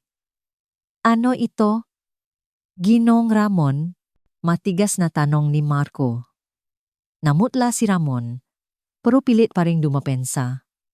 Bayad iyan sa aking private consultation. Bawal ba akong mag-sideline? Ngunit sa sandaling iyon, isang malaking shareholder ang tumayo at hinampas ang mesa. Tumigil ka na. Ilang taon na tayong makakasama, hindi ka kailanman nakaroon ng sideline. Huwag ka ng magdahilan. Ang tensyon ay biglang naputol nang bumukas ang pinto at pumasok ang isang grupo ngang pulis. Ang nangunguna ay nagpakita ngang isang warrant of arrest. Nakatanggap kami ng isang reklamo kasama ang malinaw na ebidensya tungkol sa pandaraya, pagnanakaw at paninirang puri sa kumpanya. Hinihiling namin na makipagtulungan si Ginoong Ramon. Lahat ng mata ay napunta sa kanya. Pinakpawisan si Ramon, nakiba ang kulay ng mukha, at sumiga, sinusubukang kumapit sa huling pag-asa. Naniniwala kayo sa frame-up na ito. Biktima ako. Si Isabel, siya ang nasa likod ng lahat. Gusto niya akong tanggalin para protektahan ang batang iyan. Pero sa pagkakataong ito, wala nang pumanik sa kanya. Umiiling ang mga empleyado sa pagkasuklam. Sabay-sabay na nagsalita ang mga shareholder na humihiling ng masusing investigasyon. Tumayo si Isabel. Malakas ngunit puno ang sakit ang kanyang boses. 20 taon kitang pinagkatiwalaan, itinuring na pamilya. Hindi ko inaasahan na magtataksil ka. Hindi mo lang ako sinira, kundi pati na rin ang kumpanyang ito. Magbabayad ka. Lumapit ang nga pulis at pinosasan si Ramon sa harap ng daan-daang tao. Nagmumura siya, pero wala nang nakikinig. Ang imahang iyon ay mabilis na kumalat sa labas at agad na naging mainit na balita. Matagal ng asistan ng Reyna ng Diamante, arestado dahil sa hinala ng pandaraya at paninira sa amo. Nung gabing iyon, iba ang hangin sa mansyon ni Isabel. Matapos ang ilang buwang tensyon, isang pakiramdam ng kapayapaan ang bumalot. Nakaupo si Basta sa tabi ng asawa, mahigpit ang hawak sa kanyang kamay. Kung hindi dahil kay Kuya Marco, hindi sana ako malilinis. Tumingin si Isabel sa anak, namumula ang mga mata. Salamat, anak. Dahil sayo, nakita kong may pag-asa pa ang pamilyang ito. Tumingin si Marco sa ina at kay Baste. Nanahimik siya ang ilang segundo. At saka dahan-dahang tumango, ginawa ko ito hindi para patawarin ang lahat, kundi dahil ayokong maloko na naman ang aking ina. Pero siguro, nakamali ako sa pagtingin kay Basta. Sa sandaling iyon, sa unang pagkakataon, naramdaman ngang 3 taon na sila ay isang tunay na pamilya. Hindi pa tapos ang unos, pero mas humigpit na ang kanilang ugnayan. Sa labas, nagsimulang magbago ang opinyon ng publiko. Ibinabalita ng diaryo ang pag-aresto kay Ramon na nagpapatunay na si Basta ay inosente. Nagsimulang tingnan ng matao ang binatang mangyan sa ibang paraan, hindi na bilang isang batang asawa, kundi bilang isang lalaking matatak na tumayo sa gitna ng unos. Ang balita tungkol sa pag-aresto kay Ramon ay mabilis na naging mainit na paksa sa lahat ng diaryo. Ang madating mapanirang titulo na kumukutya kay Basta ay napalitan ng magong linya. Matagal ng asistan ng Reyna ng Diamante, nanira sa amo, batang asawa, napatunayang inosente matapos ang ilang buwang paninira. Nagsimulang magbago ang opinyon ng publiko. Maraming dating nanunuya ang ngayon ay humahanga. Bihira ang taong kayang tiisin ang ganoong katinding unos at manatiling matatag. Sa kumpanya, unti-unti ring nagbago ang hangin. Ang mga empleyadong dating nagbubulungan ay nahihiya na ngayong tumingin kay Basta. Ilan ang diretsahang lumapit para humingi ng tawad. Noon, nakamali akong pagtingin sa iyo. Sana mapatawad mo ako.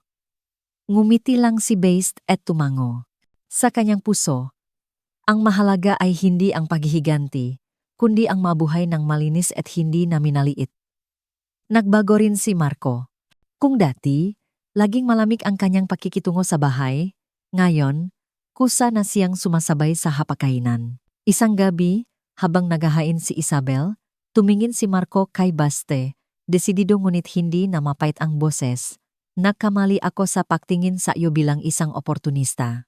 Kung tutusin, kung wala kang lakas ng loop, hindi mo sana kinaya ang lahat ng iyon. Pasensya na. Natahimik ang lahat. Tumingin si Basta kay Marco, na antik. Hindi niya inaasahan na ang taong dating tumitingin sa kanya bilang kawe ay magsasabi ng pasensya na. Marahan siyang sumagot, hindi ako galit sa iyo. Ang gusto ko lang ay maniwala ka na tunay ang pagmamahal ko kay Isabel. Nakaupo sa tabi si Isabel, tumutulo ang luha. Matagal na niyang hinihintay ang sandaling ito, ang sandaling makasama sa isang mesa ang kanyang anak at asawa, hindi na makalaban. Para patatagin ang tiwala ng publiko, nakpasya si Isabel na magdaos ang isa pang press conference. Ngunit sa pagkakataong ito, hindi na siya nag-isa. Sa entablado, makakasama sina Isabel, Marco, at Based. Nag-ingay ang lahat sa imaheng iyon. Unang nagsalita si Isabel, gusto kong linawin ulit, lahat ng dating sismis ay isang sapwatan. Ngayon, narito kami ng aking pamilya. Hindi lang para linisin ang pangalan ni Baste, kundi para ipakita na magpapatuloy kami sa kabilang lahat ng unos. Sumunod si Marco, matigas ang boses. Dati, tutol ako sa kasal na ito ng husto, pero matapos ang lahat, napagtanto kong nakamali ako. Hindi lang siya asawang aking ina, kundi isang lalaking may tunay na paninindigan. Mula ngayon, kasama ko ang aking ina at siya na alagaan ang kumpanyang ito. Sumabog ang palakpakan. Sunod-sunod ang flash ng mga kamera. Kinukunan ang larawan ng tatlong makakasama. Simbolo ng pagkakaisa. Matapos ang unos. Agad na nagbago ang opinyon ng publiko. Sa mga online forum, sa halip na panunuya, nagsusulat ang mga tao. Toto pala ang pag-ibig na iyon. Humahanga ako sa lakas ngelup ng binatang mangyan. Ang isang babaeng handang maging totus sa kanyang puso at isang pamilyang kayang lampasan ang paghuhusga, iyon ang dapat pahalagahan. Para naman kay Baste, para siyang nabunutan ng pinakamalaking tinik, wala nang mapangmatang tingin, wala nang bulungan. Ngayon, kapag kasama niya si Isabel sa labas, kaya na niyang maglakat ng may taas no. Nung gabi pagkatapos ngang press conference, sa maliwanag na mansyon, tiningnan ni Isabel ang kanyang asawa at anak na nag-usap. Napuno ang init ang kanyang puso. Marahan siyang nagsalita. Sa wakas, may tunay na akong pamilya. Hinigpitan ni Basta ang kamay ni Isabel at ngumiti. Ngumiti rin si Marco, isang bihirang ngunit tapat na ngiti. Ang unos ay nagsimula ng humupa, nagbibigay daan sa kapayapaan na nararapat sa kanila. Sa labas, umihip pa rin ang hangin ng Batangas, dala ang mabagong usapan. Ngunit sa pagkakataong ito, hindi na panunuya, kundi paganga para sa isang pag-ibig na dating itinuring na kakaiba, na ngayon ay napatunayan ang halaga sa pamamagitan ng katatagan at katapatan. Matapos ang lahat ng unos, nang malinis na ang kanilang pangalan, hindi pinili ni na Isabel at Baste na magpahinga sa karangyaan. Naintindihan nilang makakaroon lang ng tunay na kahulugan ang kanilang pag-ibig kung ibabahagi ito sa komunidad, lalo na sa mga taong tulad ni Basnun, mahirap, api, at walang pagkakataong umunlad. Isang umaga, nagdaos si Isabel kasama ang kanyang asawa at anak na si Marco ang isang pulong sa buong kumpanya. Sa harap ng mga shareholder at empleyado, inihayak ni Isabel ang pagtatatak ng pundasyon ng Taxibol, isang pondo para sa mga mahihirap na mag-aral sa kabundukan, lalo na ang mga katutubo. Nanginginig ang boses ni Isabel. Dati akong isang batang mahirap na kailangang maksumikap ng mag-isa. Ganun din si Basta. Maaga siyang tumigil sa pag-aral para sa kanyang pamilya. Kaya't gusto naming bigyan ng pagkakataon ang ibang mabata na hindi na dumaan sa ganoong kahirapan. Nagpatuloy si Marco. Malakas ang boses. Ang pondong ito ay hindi lang hangarin ng aking ina at ni Baste, kundi pati na rin sa akin. Matapos ang pinagdaanan ng aming pamilya, naintindihan ko na ang pinakamahalagang bagay ay hindi diamante o pera, kundi kabutihan at pagmamalasakit. Ang nasalitang iyon ay nagpatahimik sa lahat at pagkatapos ay sumabog ang palakpakan. Ang imaheeng tatlong makakasama, ang matatak na ina, ang matiyagang binatang taga-bundok, at ang anak na dating tutol na ngayon ay kasama na, ay naging bagong simbolong kumpanya ng diamante sa Batangas. Hindi sila tumigil sa pangako. Personal na umakyat sa kabundukan sina Isabel at Base para sa unang seremonya ng pagbibigay ng scholarship. Noong araw na iyon, masaya ang nayon. Lumabas ang namangyan para salubungin sila. Ang mga bata ay nakasuot ng bagong damit. Masaya ang namukha habang tinatanggap ang mga regalo at scholarship na tutulong sa kanila na magpatuloy sa pag-aral. Tiningnan ni, basta ang nga bata at nakita ang kanyang sarili, ang nga matang dalisay ngunit laging, naalala na baka bukas ay kailangan ng tumigil sa paaral para tulungan ang nga magulang.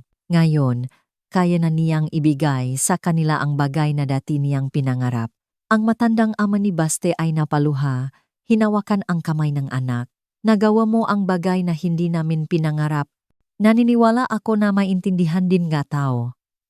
Ang pag-ibig mo ay hindi isang pagkakamali, kundi isang himala. Nakatayo sa tabi si Isabel, mahigpit ang hawak sa kamay ng asawa. Hindi niya kailangan ng kumikinang na diamante para patunayan ang kanyang halaga. Sa sandaling iyon, ang ngangiti nga bata ang pinakamahalagang yaman. Pagbalik sa lungsod, tuluyan nang nagbago ang reputasyon ni na Isabel at Baste. Hindi na sila ang kakaibang mag-asawa na pinagtatawanan, kundi naging modelong katapangan at pagmamalasakit. Sumusulat na ang mga diaryo tungkol sa kanila ng may paggalang, pag-ibig na lumampas sa paghuhusga. Mula unos hanggang sa pagbabahagi, sa kanilang mainit na mansyon, ang hapunan ay puno ng ang tawanan. Nag-usap na sina Marco at Bas, nagpapalitan ng ideya tungkol sa trabaho, at pinag-usapan pa ang pagpapalawak ng scholarship fund.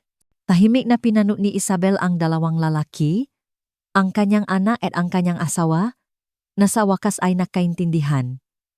Napuno ngang payapang kaligayahan ang kanyang puso. Nung gabing iyon, habang unti-anting natutulok ang lungsod ng Batangas, bumulong si Isabel sa sarili.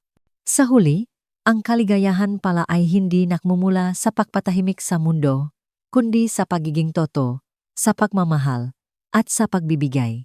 At ganun, ang kwentong dating yumanik sa Batangas ay nagtapos ng maganda. Ang mabuti ay nakahanap ngang kapayapaan, ang masama ay nakbayat, at mula sa unos, isang bagong paglalakbay ngang pagmamalasakit ang nagsimula.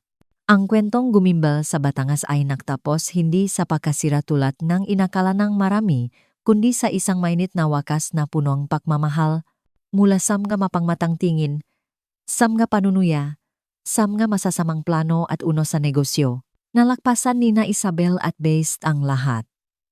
Pinatunayan nila na ang kaligayahan ay hindi ang pagiging perpekto sa mata ng iba, kundi ang matapang na pagpili na maging toto sa puso. Ang babaeng dumanas nga kalungkutan at pagtataksil, matapos ang halos kalahati ng kanyang buhay, ay sa wakas nakahanap nga, kapayapaan sa tabi nga isang tapat na binatang taga-bundok, at si Basta, mula sa isang mahirap na binatang mangyan na minaliit, ay matiyagang nak-aral, tumayo sa sarili niyang ngapa, at dangal para patunayan na ang kanyang pag-ibig ay malinis at matatag. Si Marco, ang anak na dating tutol, ay sa wakas nagising, natutunan ang aral ng pag-unawa, ang pagtingin sa tao batay sa puso, hindi sa sabi-sabi. Ang masama tulad ni Ramon, kahit na nakplano at nagtagumpay pansamantala, ay sa huli nakbayat sa harap ng batas. Ang katotohanan ay maaring maitago, pero ang liwanag ng hustisya at konsensya ay laging lilitaw. Ang pinakamalaking aral na iniwan ng kwento ay sa kasal at sa buhay, ang mahalaga ay hindi ang edad, estado, o pinakmulan, kundi ang katapatan, responsibilidad, at tapang na protektahan ang isa't isa. Ang mabuti, kahit dumaan sa mahirap na daan, ay makakaroon ng magandang wakas. Ang masama, kahit gaano pa katalino, ay sa huli haharap sa parusa. At sa huli, ang publiko, na dating mapait at mapanghusga, ay yumuko sa katatagan ng tunay na pag-ibig. Dahil kapag ang puso ang tao ay sapat na malinis at matatag, walang anumang paninira ang makakasira dito. Nagtapos ang kwento, pero ang aral ay mananatili. Maging toto sa sarili, huwag hayaang nakawin ngang sabi-sabi ang kaligayahan. Maniwala na ang mabuti ay laging makakahanap ngang kapayapaan, at ang masama ay hindi magtatagal, magbabayad din.